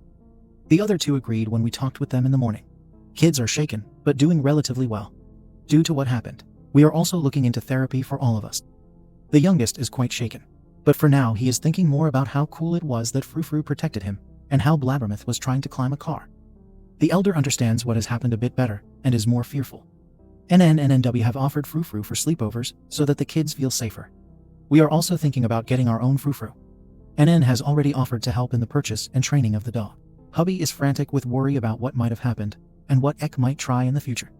We are also going to do some research on how to protect ourselves further. We are talking with law enforcement, our dear lawyer friend, and other people to see what is possible in terms of the law without turning our neighborhood into a heavy security prison or something like that. So that's that. Update. A good update. I didn't think I would come back with an update so soon. Grab the snacks and drinks, turn on the music, and dance with me or more for me, as my ribs still hurt. Ek and Blabbermouth have been arrested, and are now finding out how the jail looks from the inside. Hubby and I were both called by them, begging us to drop the charges. With this, they broke the NC order and the bail order. We got everything recorded, and then called law enforcement immediately, along with our dear lawyer friend. They were arrested. I just received the news. Happy buttwiggle for me. Update. Ek meets Karma once again. Someone commented on my last post that they hoped Karma would come to him through his fellow prisoners. Do you have the power to predict things by chance? Because that has happened. LF the lawyer friend keeps us up to date about both Ek and Blabbermouth whenever possible. Ek was wise enough to keep some details about his reasons for his prison stay to himself. Smart man. I'm told that some people who reside there don't take it well when you hurt women or children. But his fellow prisoners did find out he had beaten a woman and helped plan a child abduction. Well, he was given a taste of his own medicine. The only difference between him and me is that I had some serious injuries. He got beaten up, but only suffered some bruises. There were no broken bones or internal injuries. Prison guards were quick to intervene when it happened. As to how his fellow prisoners found out what he did, well, his mother visited him, and they were talking, and his mother does not have the ability to whisper. So I wouldn't be surprised that while they talked, others heard, and were not happy with what they heard. But that is a guess. Her visit and what happened were mere hours after each other. Update. Coddle Mum to the not-so-rescue. I would like to introduce you to Coddle Mum CM. She is ex-entitled cousin's mother. Wonder Woman, aka ex-soon-to-be ex-wife, is also mentioned. To us, it seems like she is in almost complete agreement with her son. She doesn't like it one bit that her precious son had to exchange his nice house with his wife and children for a prison cell and divorce papers. When CM and ex-dad were met with ex-belongings, CM lost her absolute mind. WW called me to relay the story. CM called WW and started her spiel of how dare you divorce my absolute gem of a son, puke anyone. WW had learned from me and recorded everything in case she needed it. WW just simply waited till CM had to draw some breath before she said something along the lines of that Ek should be happy he wasn't charged with financial abuse as well, proof aplenty according to her, and that since she loved her son so much, she could have him, as CM always thought WW's only purpose was to provide Ek with children and meet his every need. Some other things were said, and WW is a woman who I start to admire more with each passing day. Really, it's like she broke free and became something amazing. She doesn't care that people play the family card. She learned from my mistakes, and unlike hubby or LF, she doesn't sugarcoat her words. She told me in no uncertain terms that I behaved with too much caution and forgiveness, and should have burned them to the ground the moment they started their crap. I have to admit, I agree. Ex-dad walked in on that conversation, and lost his mind on CM. WW told CM that she did not want any contact. Ex-dad could call, and they would make arrangements for him to see the grandchildren. WW is working with a lawyer and social services on how to approach visits between CM and her grandchildren concerning some things that you will read below. So after getting an earful from her soon-to-be ex-Dill, CM started calling me and hubby, demanding that we drop everything and beg their forgiveness for nonsense like tearing the family apart, and not doing what was right. We recorded, hung up, blocked her, saved everything we needed, and filed for an NC order.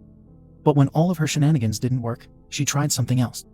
She seemed to have learned from her son, Ek, where I lived. So she came to our house. But as we have doorbells with cameras, I love the invention and recording settings. I could enjoy the show from my spot on the couch, while she dug her own grave. Like hell, I was opening the door with CM outside. Ha ha ha, no lady, heck no. I was so glad my children and husband were not home. Screams alternated between how dare you do this to my son. I'm going to insert violence here to you, and you should have given him what he wanted. That's how it's done. Hello, medieval mindset, where men matter and women only matter to give the men what they want.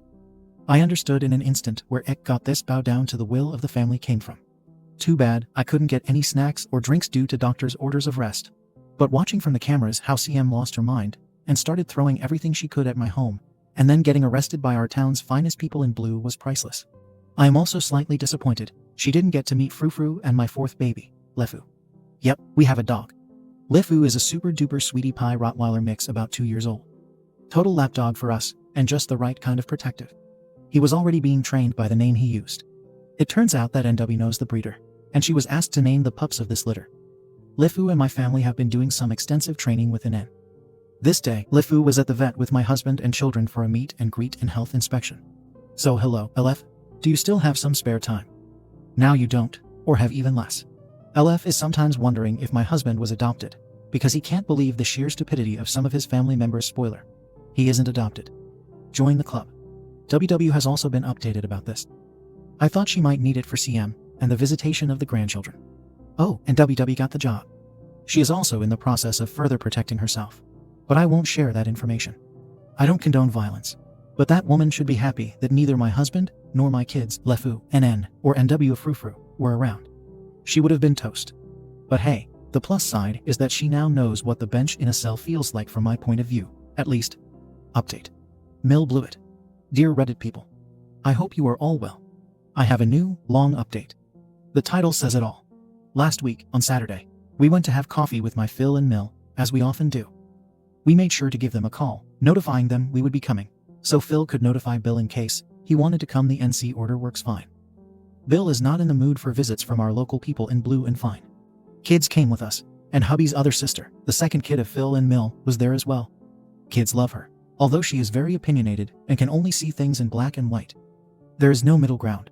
She and Blabbermouth do not get along. That was even before I became an addition to the family. For the sake of this post, I'll call her Lucy. We get there, get our drinks with cake, and are having a nice chat when Mill blows it. We told them that during these visits, we would not discuss the situation with Blabbermouth and Eck. If she wanted to do so, we would see each other for that at a different time and day. We want these visits to be for other things than that. This was firmly explained to everyone, especially Mill, as she began to talk about Blabbermouth twice in a row. She stopped after we just got up and left. Then last week, she had to do it again. Mill started to say she felt so sorry for Blabbermouth, how awful it must be for her. We told her to stop, as this is not what we came for. Lucy also told her to stop. Then Mill asked the questions she should never have asked. Don't you have pity? Don't you feel sorry for her? Kaboom. My youngest two started crying. My eldest, me, hubby, and Lucy all flipped our lids. Hubby and I decided that we needed to deal with our children. We took them outside and made sure they were calm and felt safe before I went back in. Lucy was still grilling her mother. I told her she could stop. Mill wasn't crying, but just looked at me with a numb look, for lack of a better description. My speech to my Mill almost verbatim. To answer your questions. No, I don't feel sorry for her, nor do I pity her. We helped her with her home. We helped and still help her children with a college education. And if they do it right with a home, we took you all on a holiday. Unbeknownst to you all, it was my good word that got her the job she has now when I was asked. Because although I hate her entitlement and the way she talks about me, I acknowledge she is incredibly good at her job. I would never screw someone over if I thought they were good at their job and reasonably decent to those they worked with. She wanted more, and she demanded we give more only because we are related and because we're family. Like an obligation to do whatever. She always thought she had some priority over me, hubby, and our family simply because she popped her children out first. She had told hubby to divorce me because I would never amount to anything, and every form of education I followed was a waste of time and money. But the moment we have money, she demands money. When she heard the word no to her outrageous demand, she jabbed at the family against our wishes, causing all the troubles we have now and destroying relationships in the process. She talked with Eck about attacking me, hurting me, and abducting our children and acted on it. I needed surgery because of that attack, and I'm not out of the woods yet. Our children are in therapy because she tried to take them against their will. Hubby is in therapy because of her and EQ, as he feels like he can't protect his family. I will be fine, but she had the audacity to F with my family. Don't ever expect me to feel sorry for her after all the crap she has put my family through. Her own family FFS. Family only has value for her when she can get something from them, no matter the cost to others. As long as she gets what she wants without the need to pay. You won't be seeing me or the children for a while. I don't care what hubby decides.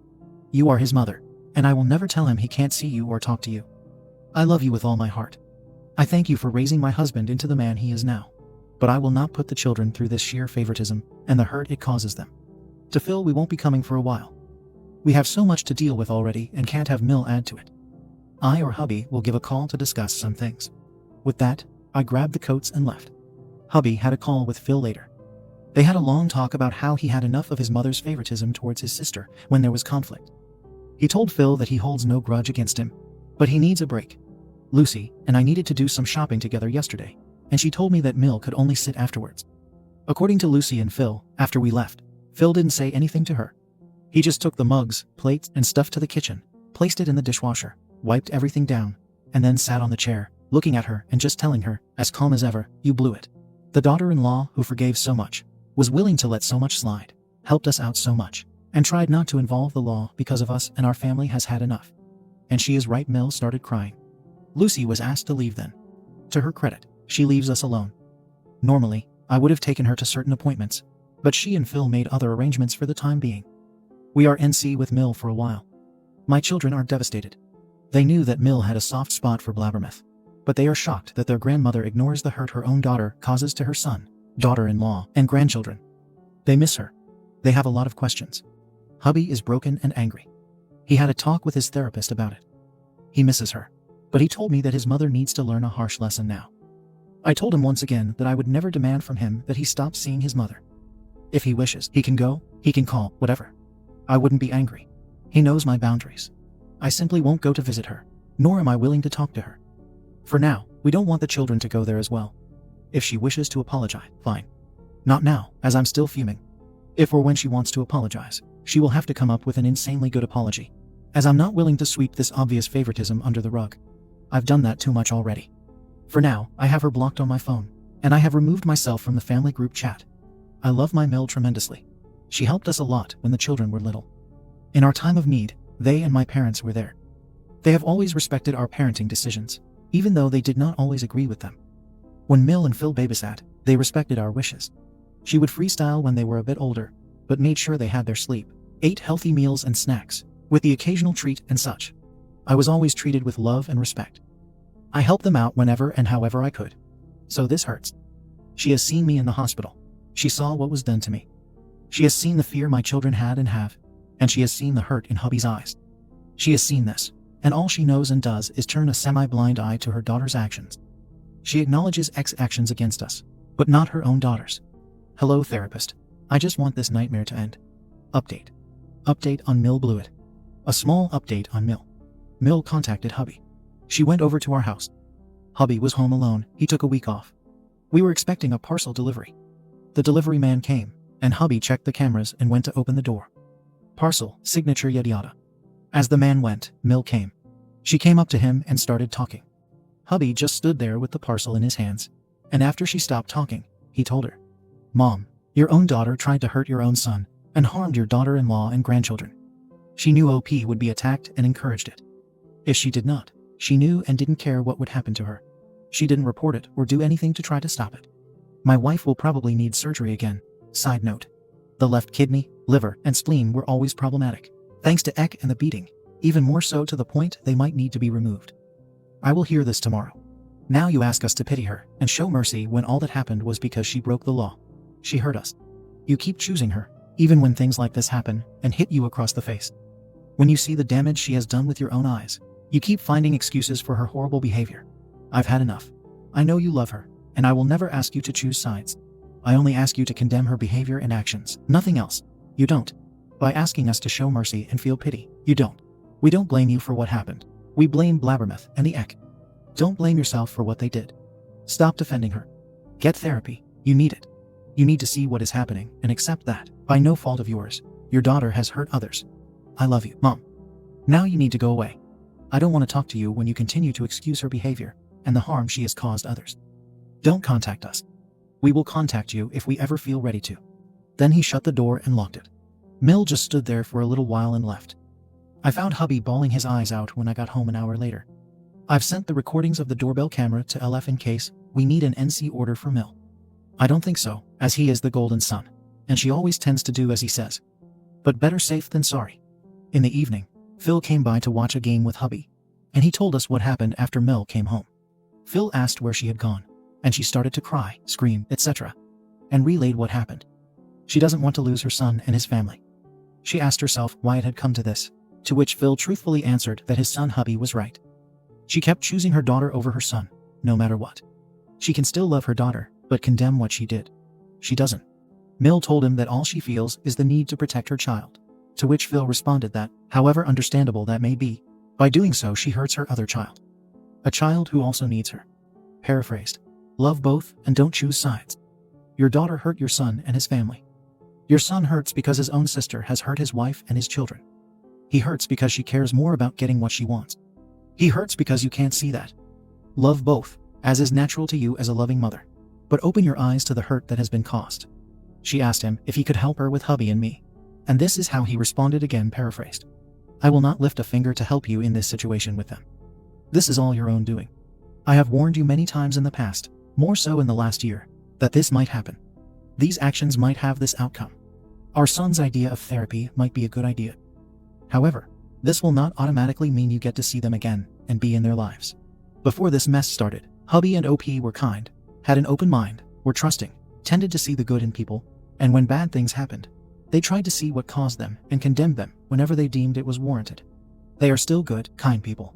They still try to see and figure out what caused certain things, but they have become suspicious of people's motives. They aren't so trusting anymore.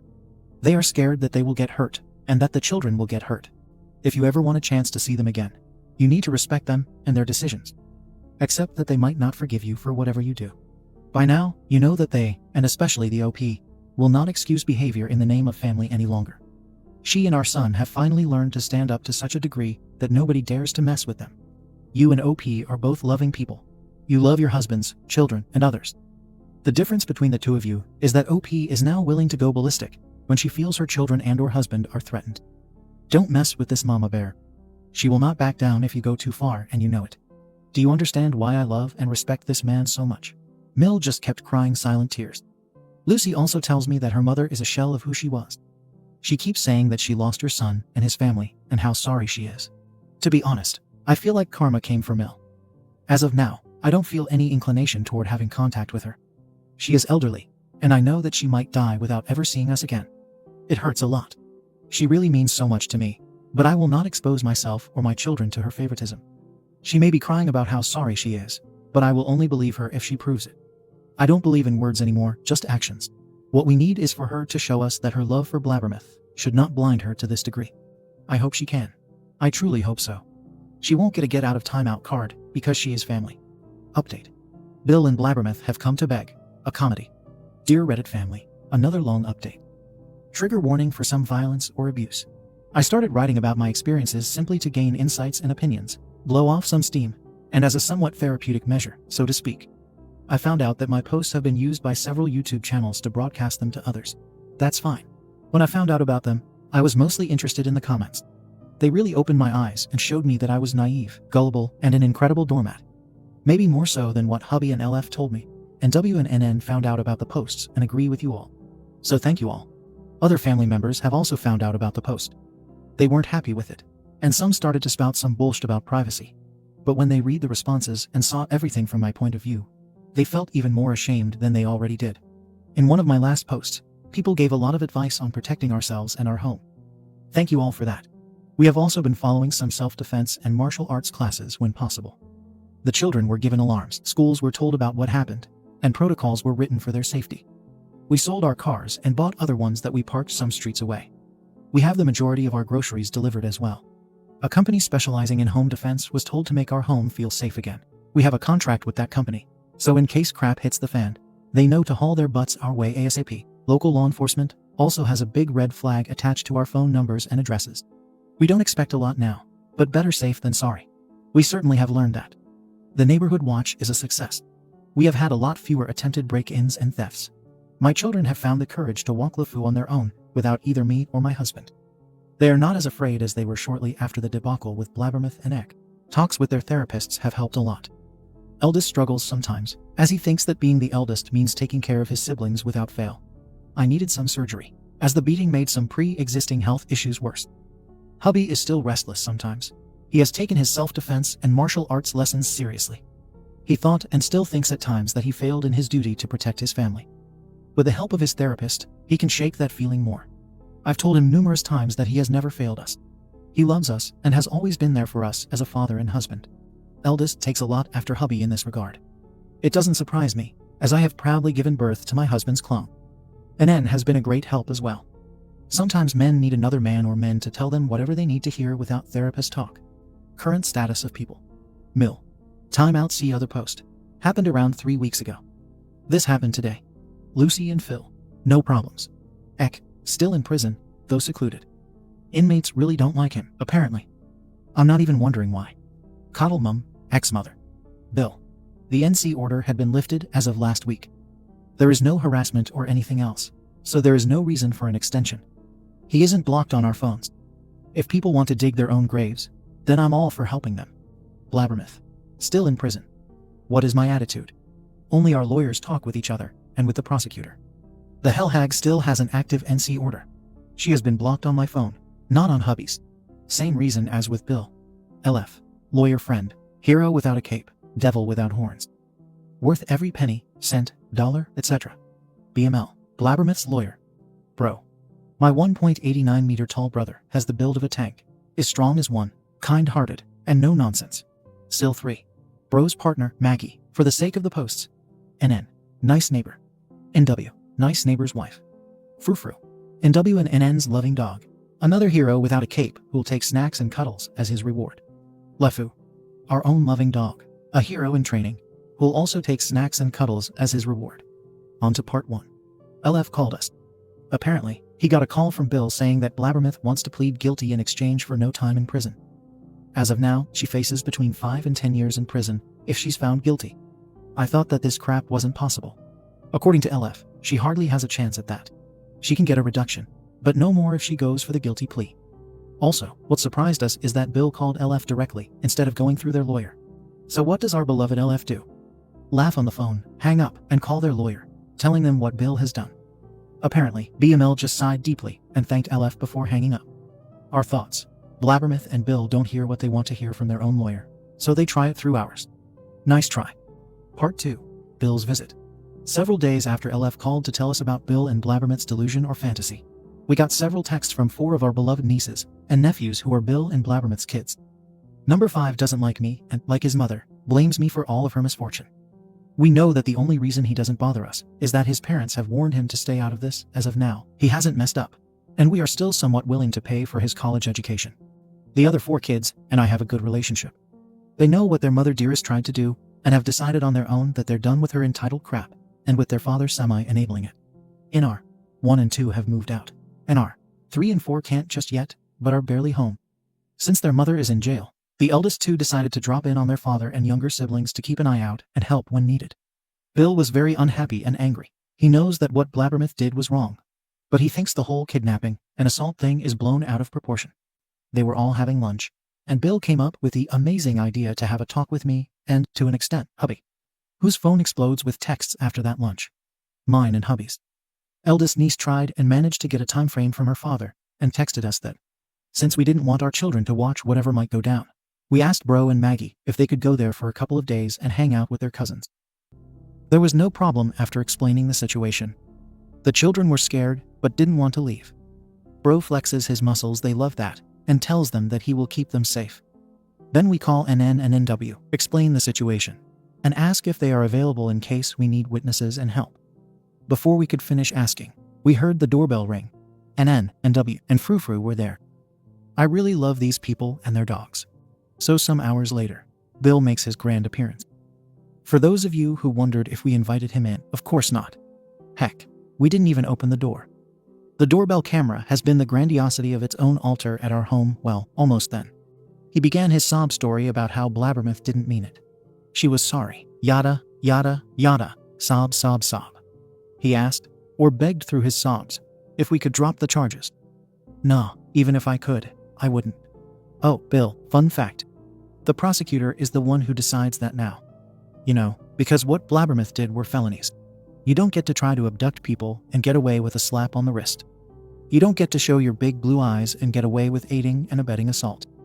Even if he changes his mind, it won't be because of your puppy eyes beseeching, but because of a lack of evidence, of which he has plenty. You know that. I'm sure that your lawyer has told you this, so why the heck are you trying it here? Oh, right, because you and Blabbermouth don't want to hear no. Last but not least, me, hubby, and our children will be a lot safer if her entitled behind is in jail and not polluting the free air with her scent of entitlement.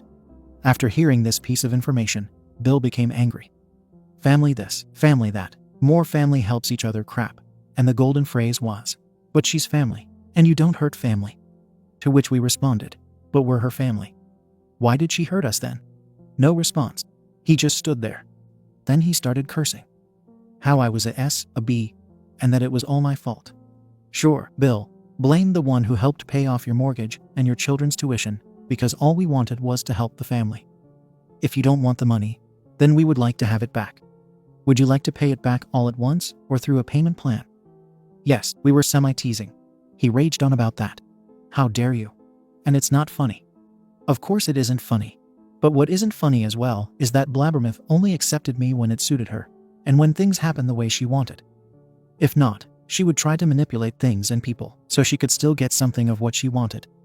We helped you, and when we say no to an absurd request, she loses her ever-loving mind.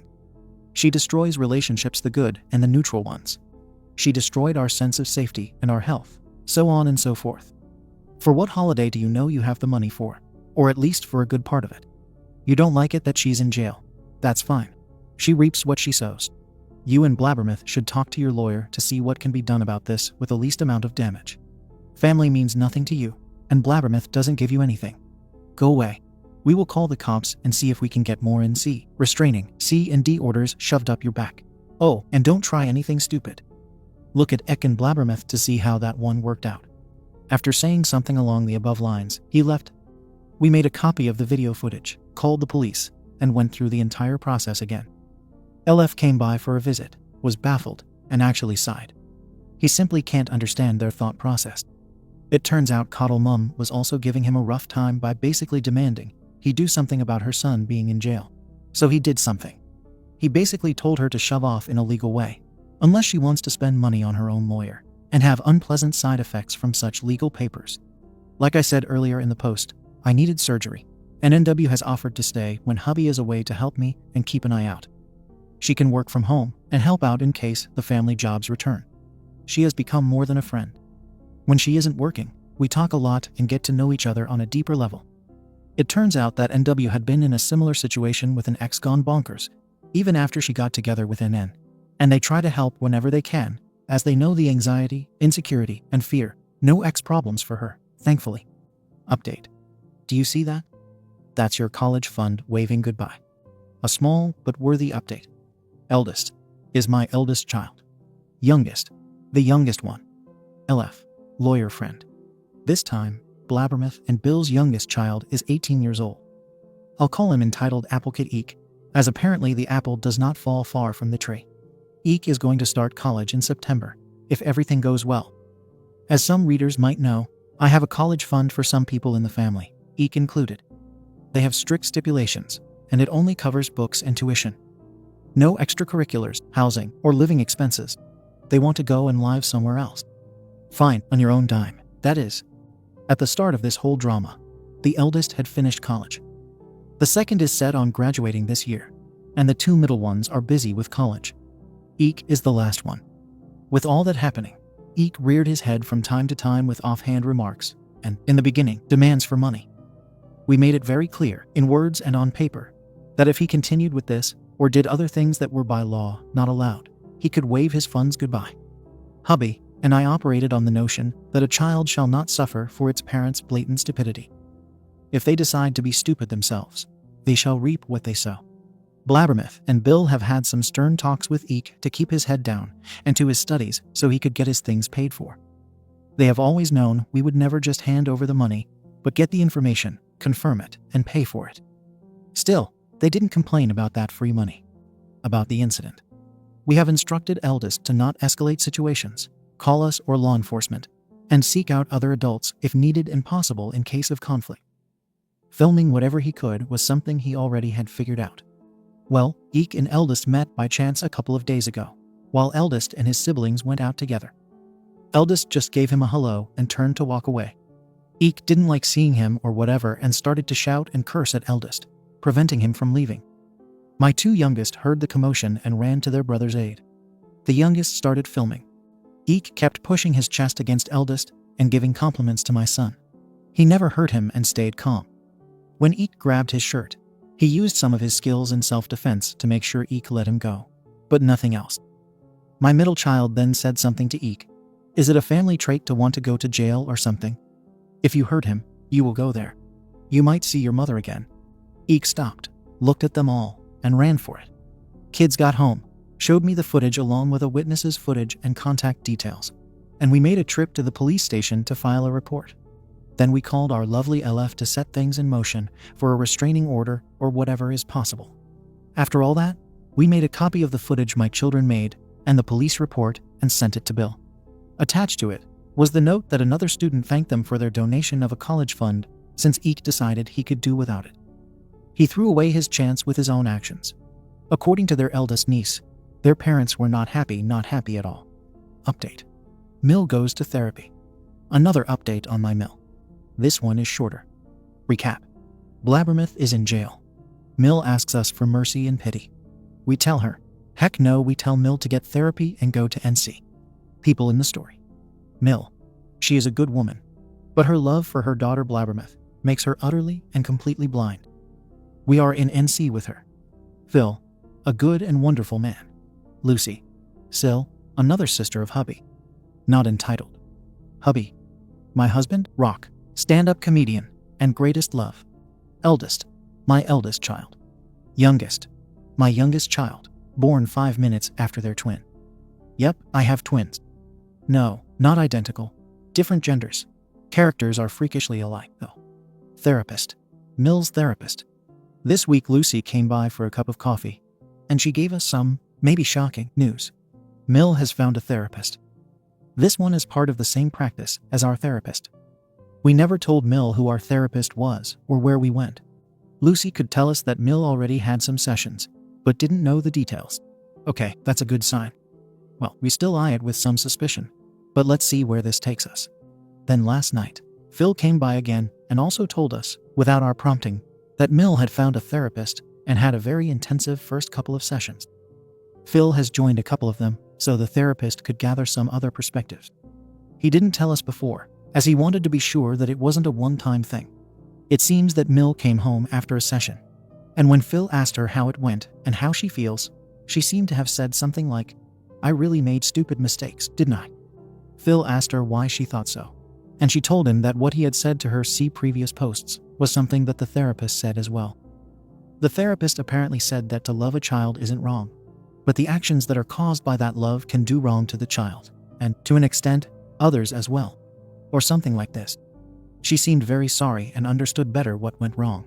Mill is finally beginning to understand the consequences of her actions. Hallelujah. We remain in NC for now. We like to think that this is a good start to Mill's learning process. Although it seems like good news, we are still apprehensive about letting her into our lives as of now. Our therapist knows about this all and has asked us to think about family therapy. We are thinking about this, but we want Mill to really understand why her actions drove us to go to NC. Let's see what this brings. Update. Mill continues with therapy and asks us to join. Spawn of Blabbermouth makes 2 new friends. Hello Redditors. It has been a month, and I would like to give you an update on the current status quo. Cast. Hubby. My soulmate. Phil. My father-in-law. Lucy. Hubby's sister. Elder sister of Blabbermouth. Younger than my husband. Mill. My mother-in-law. Spawn of Blabbermouth. Blabbermouth's youngest. One who kissed his college fund goodbye. Henceforth known as Saw. NN. Nice neighbor. NW. Nice neighbor's wife. Update on my own health. I'm healing quite well. I am home now, and the doctors are pleased with my recovery. I can walk longer distances and work from home. I don't work to my fullest capacity, but I'm grateful that I can do some things again. The update. To my utter surprise, Mill continues with therapy. She goes once, sometimes twice a week, and according to Phil, she has been making quite a bit of progress. Mill has asked us to go to 1 or multiple sessions with her. It was her own idea. She wanted us to talk about it, but in the confines of the therapy room, she feels like the therapist is unbiased. Alright, Mill, you scored another point for yourself with that in my still suspicious eyes. Hubby and I talked about it between ourselves and our own therapist. We made a list of what we wanted to talk about and what not. We went, and it went quite well. The therapist started and explained why we were asked. We could say what we thought, and Mill told them that she understood more, better, or finally our standpoint. She had written down some examples hubby had used, and she had a talk with Phil and even other family members about situations in which she blatantly favored Blabbermouth. To keep it short, she explained why she felt how she felt. She understands that she should have done things somewhat differently, and that she is sorry if she took Blabbermouth's side too much. She felt that Blabbermouth was like her in some ways, not the entitled ways, and therefore couldn't help herself. Okay, hubby, and I just absorbed what she had said. I simply asked what made her see it this way. Some were uncomfortable moving from her side, while asking what I meant. I asked the therapist if I could be honest and blunt to a point. I could to a point. I told Mill that if things get difficult, or when she wants things to stop happening, she starts ignoring what happens. Like an ostrich, she sticks her head in the sand, hoping everything just blows over. Going to therapy and basically digging up every little dirty thing about this was difficult. What has happened that has made her go against this tactic? She looked me in the eye and said, "The therapist made me see you and hubby as kind people who love their family to a fault, allowing a lot, maybe too much. That you love me. I ruined so much with my actions." Phil said the same. Aunts and uncles said the same, even the ones who hurt you. The fact that my own son, you, and the children didn't want any contact with me was the wake-up call. I know what I did was stupid, but I really had the feeling you blamed me for everything that happened and what was still going on. I asked if I could speak on my own behalf. I told her that I didn't blame her for what was going on. I didn't blame her for the things Eck or Blabbermouth did. That was their choice, not hers. She had nothing to do with any of it directly. However, I told her that by giving in so much in childhood, adolescence, and adulthood, Blabbermouth got accustomed to getting her way and expecting others to do what she wanted. If she didn't get her way, she would manipulate to get her way. What felt like a knife through our hearts was that I was attacked and in danger. Our children were in some danger.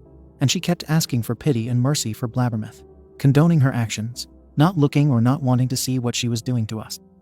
That went too far, and that hurt too much.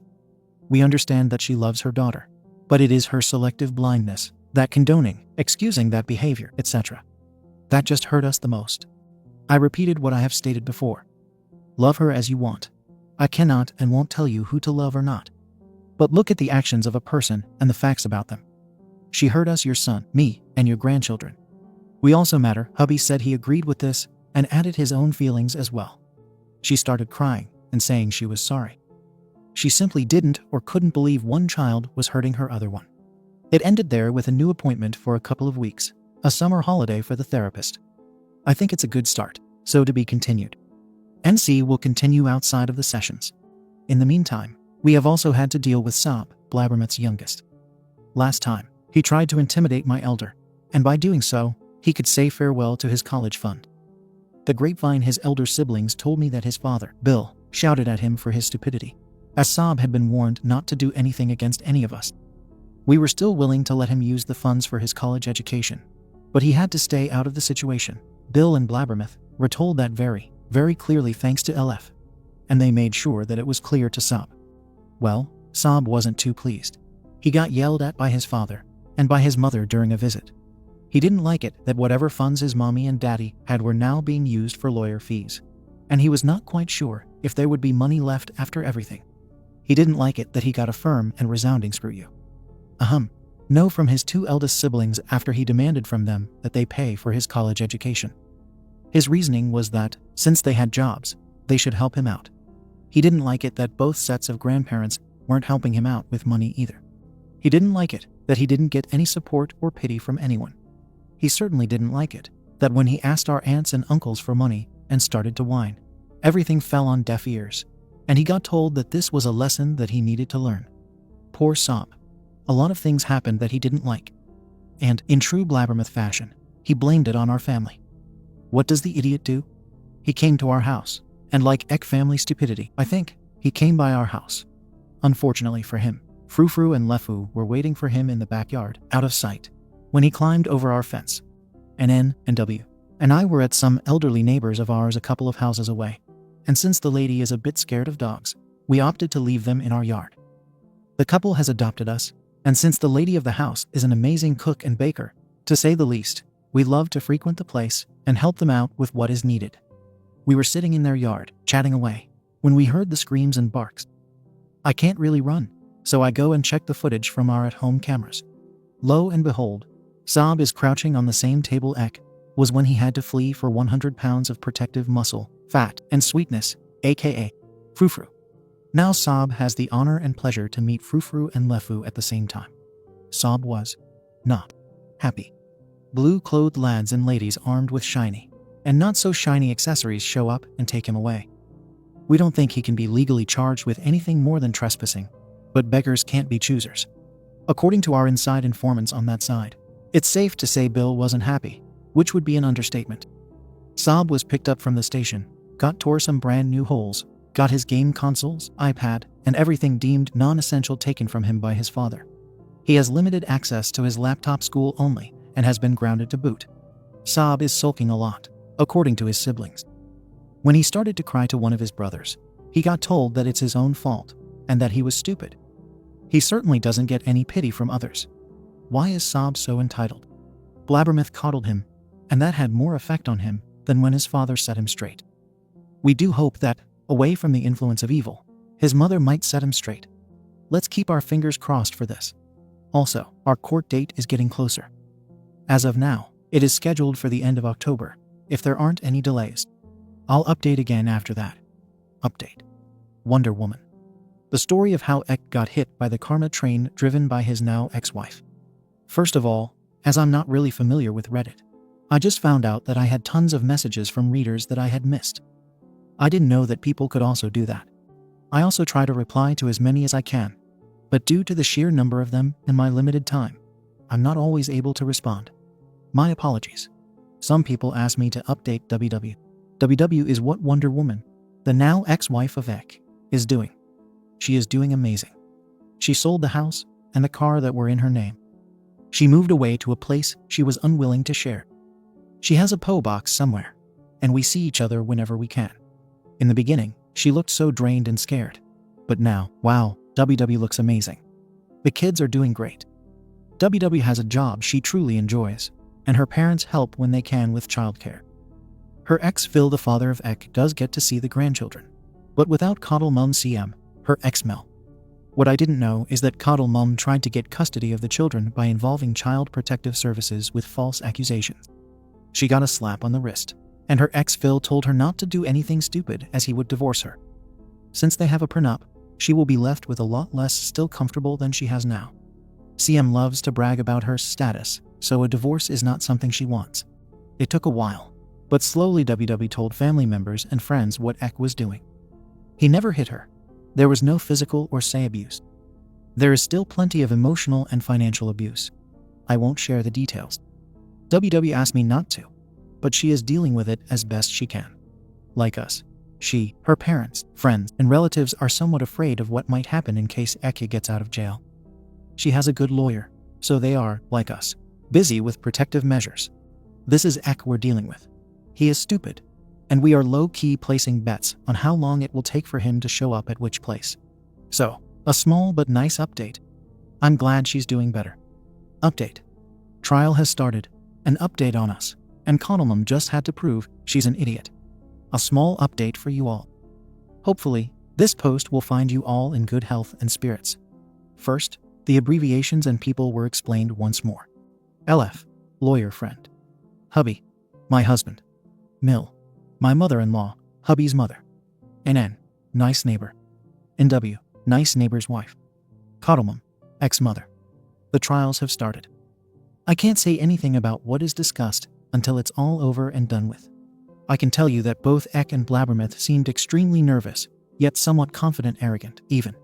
When my husband, and I saw them the first day. We have not returned since I have work that needs to be done and hubby has trouble seeing his own family in the stands. Another point is that we have little desire to spend our time in a courtroom looking at the people who cause so much misery in our lives. Victim statements are in the file, and those will be read out when it's time. LF updates us as well as some friends and my parents, who apparently decided for themselves they wanted to be present every time or whenever they could.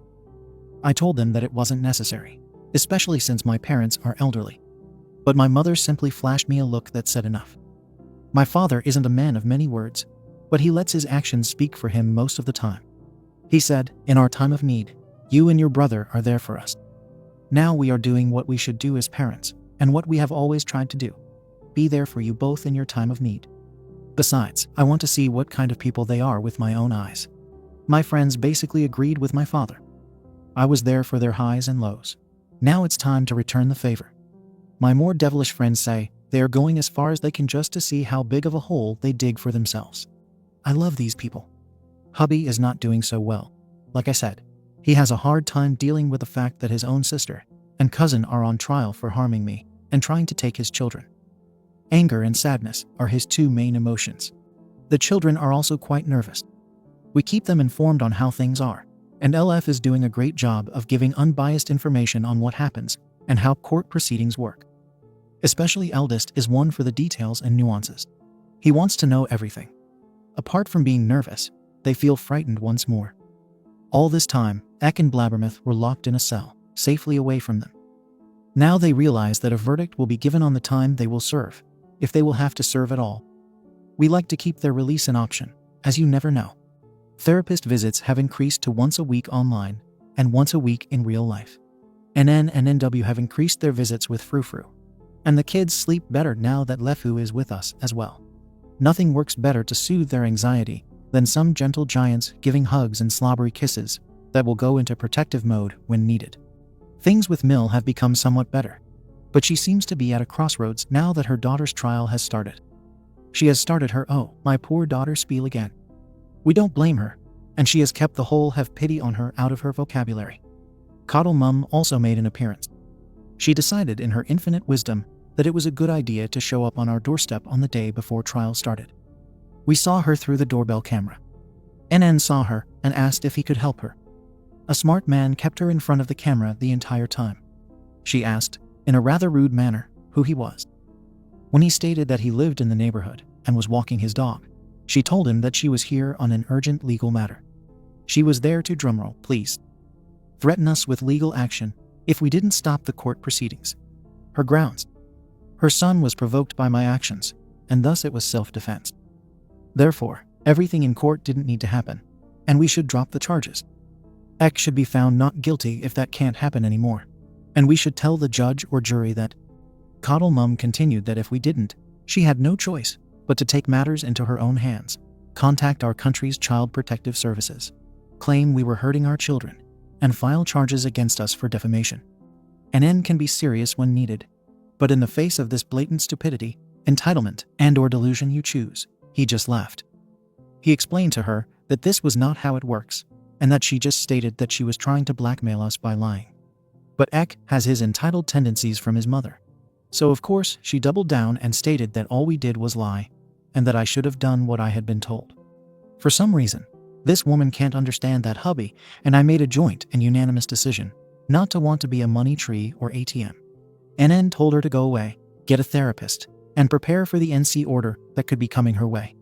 So you can guess what, and who has kept LF extra occupied. On a side note, I know that people will warn us that Child Protective Services can be called by her or someone else out of vindictiveness and spite. We know, don't worry. The joke will be on them, though. We asked for their help on how to deal with our children after Ek attempted to break into our home, and again, after what happened to them and me as well. They have also been involved due to the fact that my children were witnesses to or victims of an attempted abduction. We have been assessed as parents as per standard procedure, and we are deemed fit parents, thankfully.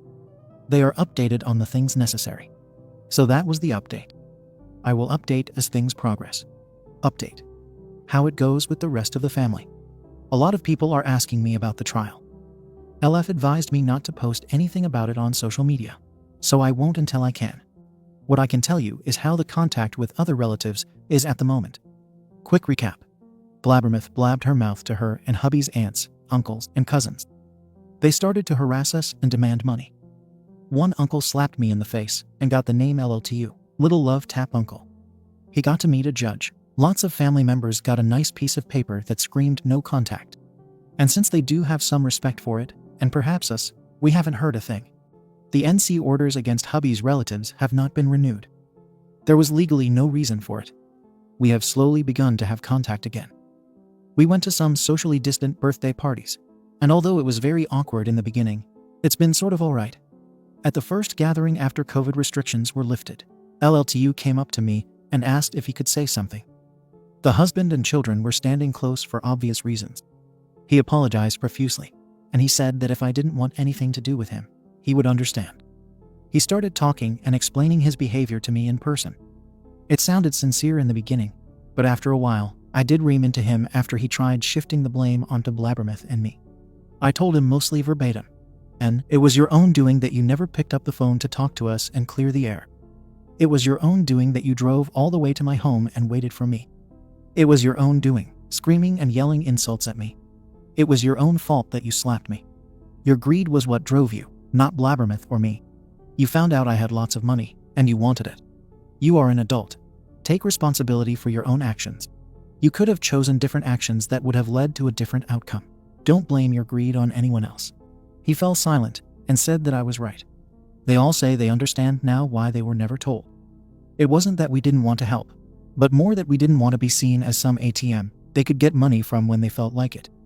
Some other family members and I have been discussing investing and discovering more ways, and actually, it's really fun. Some family members have come to ask me for budgeting advice as well. I have had a knack for that since the time hubby and I had financial challenges. We keep the conversation light. I'm still wary of them, and they know. Will it be as it was? No, I have no illusions about that anymore. They show respect. But they also know that hubby, and I won't hesitate anymore to throw the proverbial law book at them in every way possible if they cross the line. Also, we still suspect they try to get on our good side for money. We have not started any other college funds for other relatives. We won't do that at all. There was a cousin who asked for a certified loan. When asked for details, we got some shady stories, so we denied them. He sulked a bit, but that was that. I think he was reminded of all the horrors that could come his way. My own family members have been harassing my parents and brother as well. After I found out, they received a letter telling them, in no uncertain terms, to cut the crap. The entitled ones have kept a low profile since. Snide remarks have been made, but well, pick your battles. My parents handle them like champs, and since my brother is tall, strong, and has a take-no-crap attitude, they don't dare mess with him. I did pay for some security measures at my parents' place. The reason is twofold. The first is that I don't want history to repeat itself. In case some of my cousins do a Blabbermouth ek combo, I want everything caught on tape. The second is that my parents are getting older, and there have been break-ins and people forcing themselves into the homes of elderly people. If either happens, I want a clear shot of the faces so that Frou-Frou and Lefou can chase their behinds to a nice cell. My brother already has security measures, so he doesn't need them. He is grateful that LF sent some family members a warning. Our relationship has changed. My brother and sister knew that we had money, but after all that happened at the beginning, they started to realize it was more than they thought. They are happy for us, but when we go out to eat or do something as a family, they make sure to pay for something. My brother has said that although they are grateful for what we did, he doesn't want us to think that they use us for our money. It makes things weird sometimes, especially if we say it's our treat because of a birthday or something. Still, the gesture feels so good after all that we've been through. So that is the update concerning the family members. Life has somewhat returned to normal. The children are still nervous from time to time. Hubby has his good and bad days. I don't have any health concerns. I still need some medicine, but physical therapy and dog walks have improved my health very much. Update. How Coddle Mum got hit in the face. Dear Reddit family and friends, the trial is still ongoing, so there are no updates. I do have an update on Coddle Mum CM. Coddle Mum is ex-entitled mother. She was the one agreeing with him that I should have done what he told me to do and all that nonsense. You might remember the time she came to our door without us at home and threatened to file fake charges and CPS reports. Well, she did just that. She filed the fake CPS charges. For those who don't know, we have our country's CPS involved. They and our family's physician guided and helped our children after the attempted abduction, and we were established as fit parents as part of the investigation. When CM threatened to call CPS on us for fake charges, we sent a copy of the video to them. CPS, or our country's version of them, called us to say that they had received anonymous reports about child abuse and abandonment. Since we had an appointment already, they came over and assessed everything. We understand they have to take everything and every report seriously. Nothing came of it, and they have the anonymous person on file in case other false accusations or reports are called in. But since it's anonymous, we had no certainty who it was.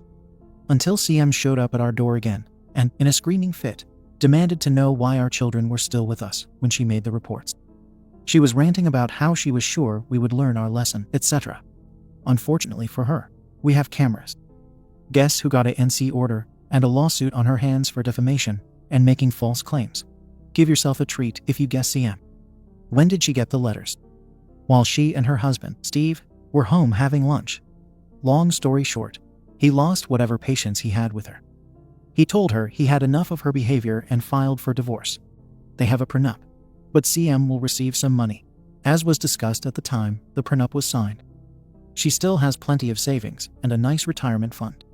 She won't be penniless after the divorce and is able to afford a decent-sized apartment while living comfortably. Concerning their marital home, she is unwilling to buy Steve out and is unwilling to be bought out, so they have to sell it. For the time being, they both live in the house but sleep in separate bedrooms. From what I've also heard, CM had the idea, or delusion, that she could go and live with one of her daughters instead of buying her own apartment. She was shut down very fast. Her daughters have no intention of letting their mother live with them and their families. CM has apparently made some derogatory comments about her own daughters and their children. Ek was and still is the apple of her eye. CM did not like her daughter's refusal and was making comments about how it was her daughter's duty to take care of her. Her youngest daughter asked if CM was even thinking of contributing to the bills, to which CM responded that she wouldn't, as her daughters should be willing and thankful to help their mother out after all she had done for them. So CM has a son who's momentarily stuck in prison. If when he is released, he is unemployed and without a home, with a husband who doesn't want anything to do with her anymore, and her daughters are sick and tired of her shenanigans and downright toxic behavior. Nice one, CM. The plus side of this is that she has her hands full with this mess. Update. How Coddlemum got hit in the face begging WW for help. I had to share this one with you. Short recap. Coddlemum is going through a divorce after she got served. Steve, her soon-to-be ex-husband, had warned her that he had reached his limit. He told her that one legal letter was enough for him to file for divorce. So that's what he did. CM's daughters have already let her know that under no circumstances will they take her in after she and Steve sold the house. CM has plenty of money in her accounts, along with a nice retirement fund. The daughters refused, point blank, to take their mother in to mooch on them, after all the horrendous things she said to them about them. Apparently, CM has no intention of living on her own and/or using her own money, so she managed to get in contact with none other than her former daughter-in-law, Wonder Woman WW. She is ex-wife. She kept her old number for Steve so they could arrange for him to see his grandchildren. She does have a new number, but she kept the old one as a ruse for CM. From what I understand, it's like this. If CM thinks that WW has not changed her number, she still thinks she has access to her and will not start searching for more information and thus find out her new number and home address. So CM contacted WW. WW answered, thinking it was Steve. Alas, it was CM, and she immediately explained the situation without greeting or asking how she was. Fun fact, WW and I had met up that day for a well-deserved day off in each other's company. I could hear and enjoy this show. Before CM could even come to the point of asking or telling WW what she wanted, WW just said this. Just stop right there, CM. I know that you are going through a divorce, that you are selling the house, and that you need a new place to live. I will not allow you to live with me. Not even when hell freezes over will I let you live with me, ever. Lose my number and say goodbye. Click. CM did not dare to call her again. We enjoyed the rest of our day while we basked in the glory of WW's righteous retort. I love the balls of this woman. Update. The end. Or so we hope. I tried to post this on Rentitled Parents, but it was removed.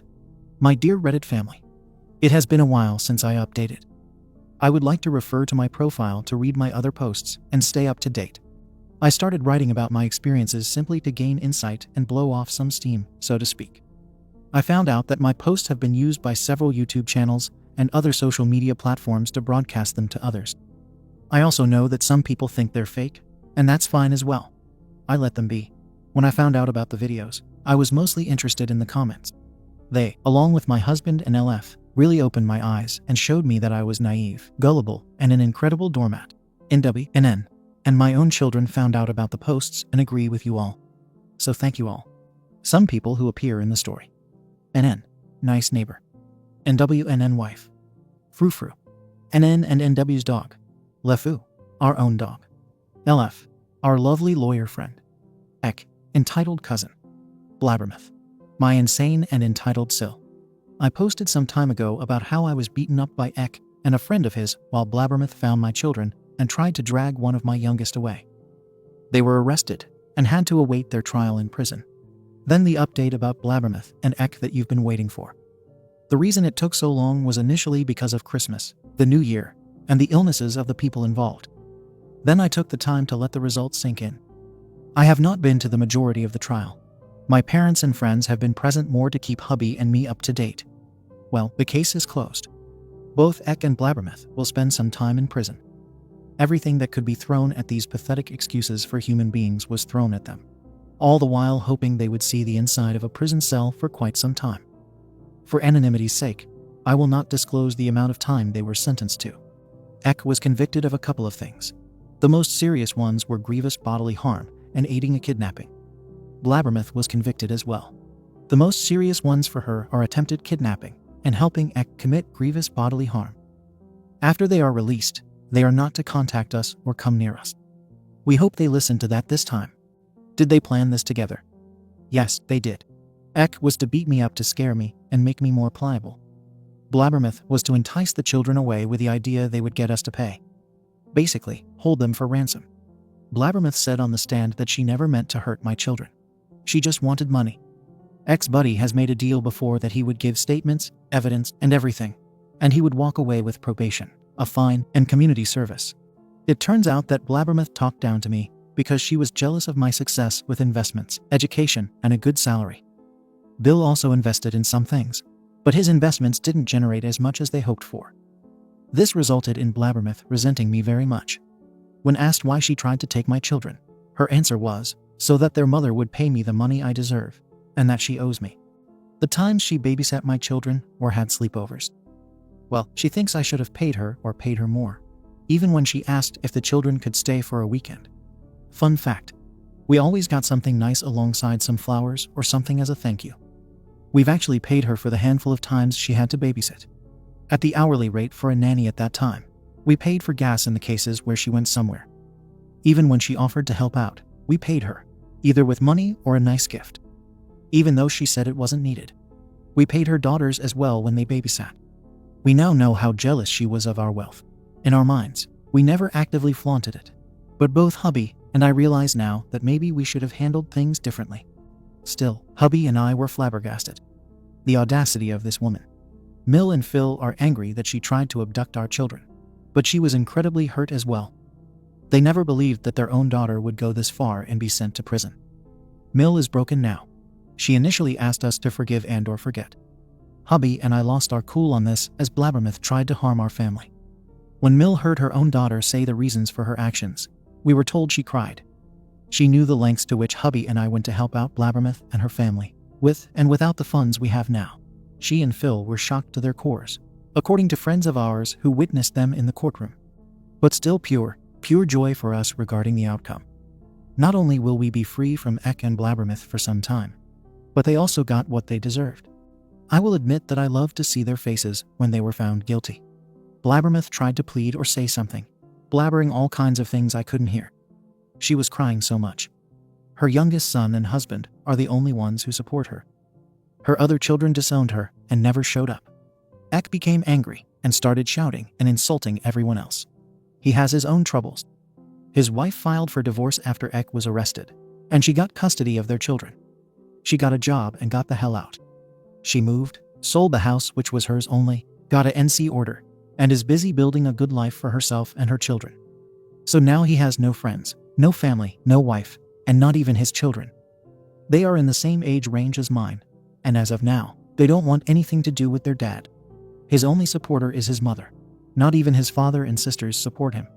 LF and hubby are glad that I learned some valuable life lessons. I don't let family get away so easily anymore. In the past, I would always try to see the good in people. I still do.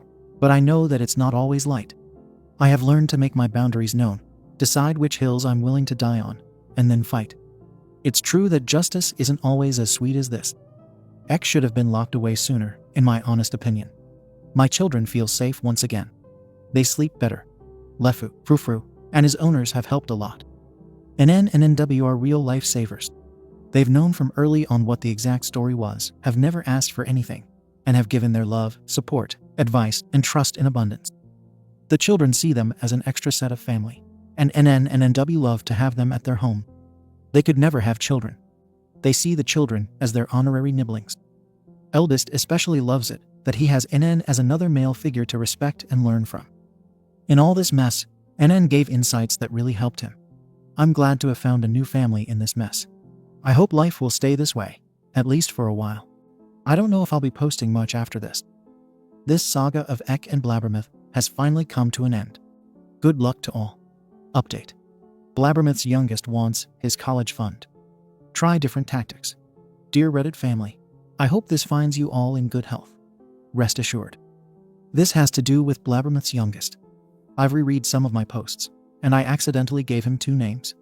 Eek the Apple Kid, as he is the apple of Blabbermouth's eye, and Sob the son of Blabbermouth. To clear things up, I'll use Sob. For those who follow me, you know that the young man, almost 19 now, had to say goodbye to his college fund from me and hubby because he did something stupid. His dearly beloved parents were not happy, as they have very little money left due to court costs and such. So it seems like he needs to get a job to fund his way through college. For some reason, he didn't have one before. I suspect Blabbermouth just paid for everything. He's already started, but he's not happy with the status quo. He has tried different tactics to get money from us. Before I start, we know that his parents have enough money left to pay for the majority of a year of college courses, but not for books and other necessary things. Bill still has a job that pays well enough. We know he pays in different installments during the year. This is normal here. About the funds, we had money set aside, but we always made it clear that we would get any information for the college courses and books. We never gave the money to prevent fraud. Every child and parent were aware of this fact. Attempt 1. Ringing the doorbell. Explained his situation. My parents don't have enough money to fund it, and I don't have a job. So I told him to get a job. He says he doesn't want to. I asked about the situation to see what he would say, and it turns out his parents can pay the majority of this year's tuition, but not the books or other years. I told him that I'm glad that at least this year's tuition is covered. He starts whining a bit. I repeated what I had said. He screwed over with his actions towards my children. He was warned. He was again informed that getting a job was good for him in many ways. After a while, he left, fuming. Attempt 2. Sending us texts, emails, and letters with, once again, lists of why he should get his money. Giving us deadlines to hand over his funds. We ignored this, but saved everything. Attempt 3. He sent us a not-so-officially looking letter from a legal firm, demanding that we hand over the college funds or legal action would be taken. This time I called LF, and we arranged a video call with Bill, a lawyer, and Sob. We told them that we wanted to talk about Sob's shenanigans, and that his latest was one that could get him in trouble with the law. What he was doing could be considered blackmail, and impersonating a lawyer or law firm is a big no-no as well. LF was having a lot of fun explaining this to Sob in detail. Then it was my turn. I wanted to set the record straight with Sob. Apparently, he thought that his siblings just had money in their bank accounts.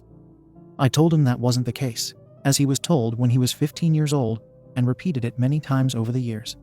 I got receipts, letters, etc. from Bill and Blabbermouth, and then I paid for it. Not even a cent went into their bank accounts.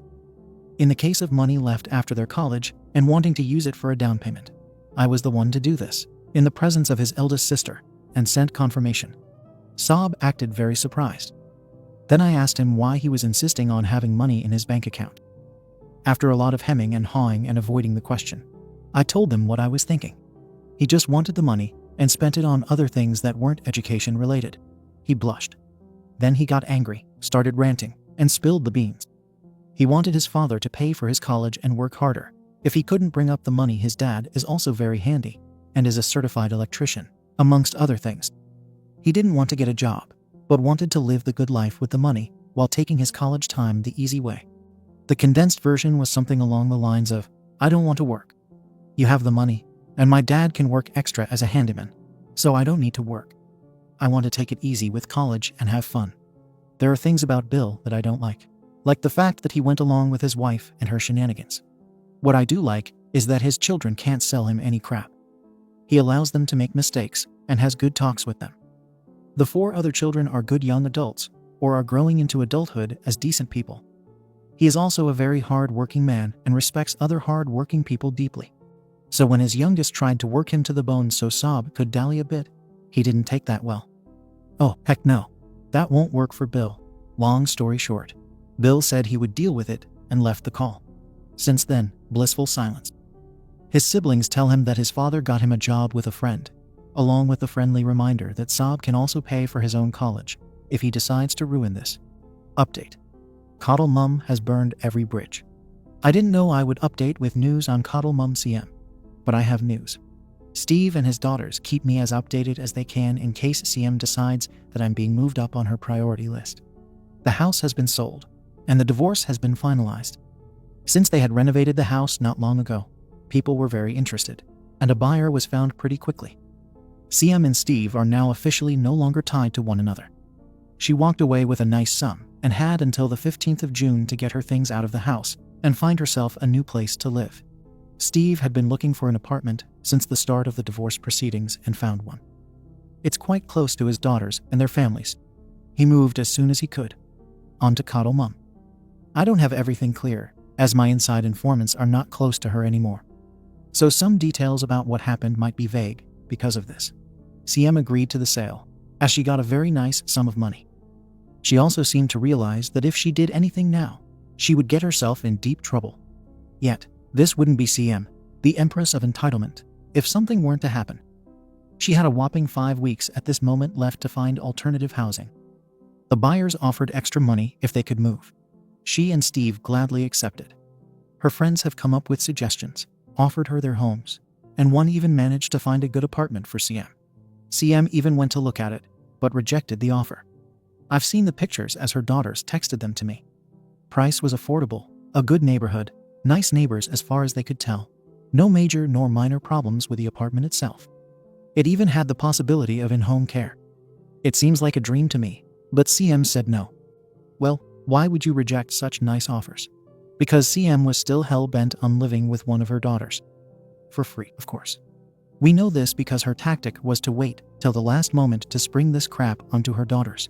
CM went to daughter one's house and told her that the first week of June would be perfect for her to move in with them. Daughter one asked her if she had lost her mind because she wasn't moving in with them. CM again spouted some things about taking care of your elderly mother is your duty. You owe me this. I paid for your upbringing. You should pay me back. Daughter one told me that she used some not so nice words to make it clear what she thought and slammed the door before CM could say anything else. To make sure that CM got the message, she sent a text, email, and priority letter, which requires a signature for proof of delivery telling CM that she is not welcome to live at their place, and that she will be trespassed upon if she shows up. The locks were changed just for good measure. CM went to her other daughter. She called daughter 2 and told her, not asked that she would move in with them in the first week of June. Daughter 2 told her heck no, not happening, and did the same as her elder sister. But once again, her entitlement, she didn't take no for an answer and showed up anyway. First at daughter 1's house, where she was met with a locked door and daughter 1 and her husband shouting from the window to leave or the police would be called. She left. Daughter 2 was called by her sister about what happened. Daughter 2 locked her house as well, and as soon as her mother showed up, she called the police.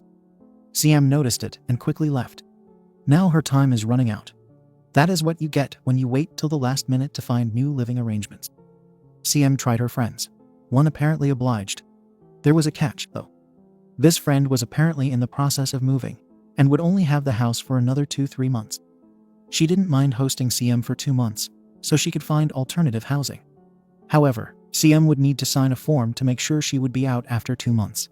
CM didn't like that and still showed up to her friend's house with some of her belongings. A friend had heard of CM's shenanigans and didn't let her in unless she signed the form. CM refused, so her friend didn't let her stay. CM didn't leave her friend's house quietly. She was heard going on about, I thought I would get to live here. I didn't think you wouldn't let me stay. I thought we were friends. She then tried her daughters again, with no luck and a stern warning from some police officers. Then she called Steve, who told her that this was a problem she herself had created. He offered no assistance. He told her that she wasn't his responsibility or anything else anymore. She even tried Steve's family members, who also refused. Now she's at the point where the transfer is done, and she has no home any longer. I know that she has managed to find an hotel, but no real apartment yet. So this is the story of how CM burned the bridges she had in life. Update. Update on the family. I get messages from people asking for an update on my family, especially Mill. Hubby and the children are doing better. Therapy has helped a lot. They understand that some things are out of their control. They don't feel as helpless anymore and are in a better place now, mentally. We have been training with our own dog a lot, which gives the children a lot of confidence as well. Our relationship with Mill is so-so. The trial has taken an immense toll on her. She finally realized what her actions did and meant to us. Even though she has gone to therapy, the reality of how Blabbermouth is as a person has never really sunk in. That reality came crashing down. Blabbermouth damned herself in the eyes of her mother. Mill has always downplayed what Blabbermouth said about me, and has done since the start of my relationship with hubby. She didn't really believe that Blabbermouth meant the things she had said over the years. The most shocking thing Blabbermouth said wasn't even in court. It was during a visit from Mill in jail, where Blabbermouth was residing. She told her mother that I was always overreacting, that family shares, and that I and the children should just shut up, don't complain, and just do as she said. I should have divorced hubby years ago, but since I was the one who brought in more money, I should be a good family member and share. She wouldn't be in this situation if I had done what she wanted. No harm would have come to me if I had simply done as she told me to do. It was because of me that she was in jail. She had to show me that she was the one who decided what I should do with the money, as she is older than I am, and knew what was best for the family I roll. Sure, Blabbermouth, as what? The most spoiled of them all. She told Mill that I wasn't worthy of being part of the family to begin with. I had my use, but if I didn't just part with my money, it would be better if I and my children, not hubby's, but mine alone in her mind, were no longer a part of it. The way my poor Mill interpreted that last remark is that her own daughter wished death on her grandchildren and their mother. She told us so. My mother-in-law has the greatest of hearts, but sometimes misses the innuendo in things that are being said and done. Now, I personally don't believe that Blabbermouth wishes for my existence to end. She knows full well that while hubby earns well, it's the money I bring in and the investments that have given us the nice nest egg and the possibility to help her and her family. She is entitled, very entitled. Is she stupid? Yes, but not to this degree. She has expressed many times that hubby should divorce me and has always tried to sabotage and even end our relationship. But never my life. I also know for a fact that when the suggestion arose that she could be indicted for attempted manslaughter after X's attack on me, she got scared. She wanted me to be compliant, not dead.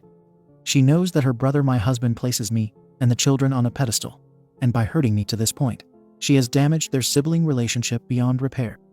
He has shown his anger towards her because of her actions against us.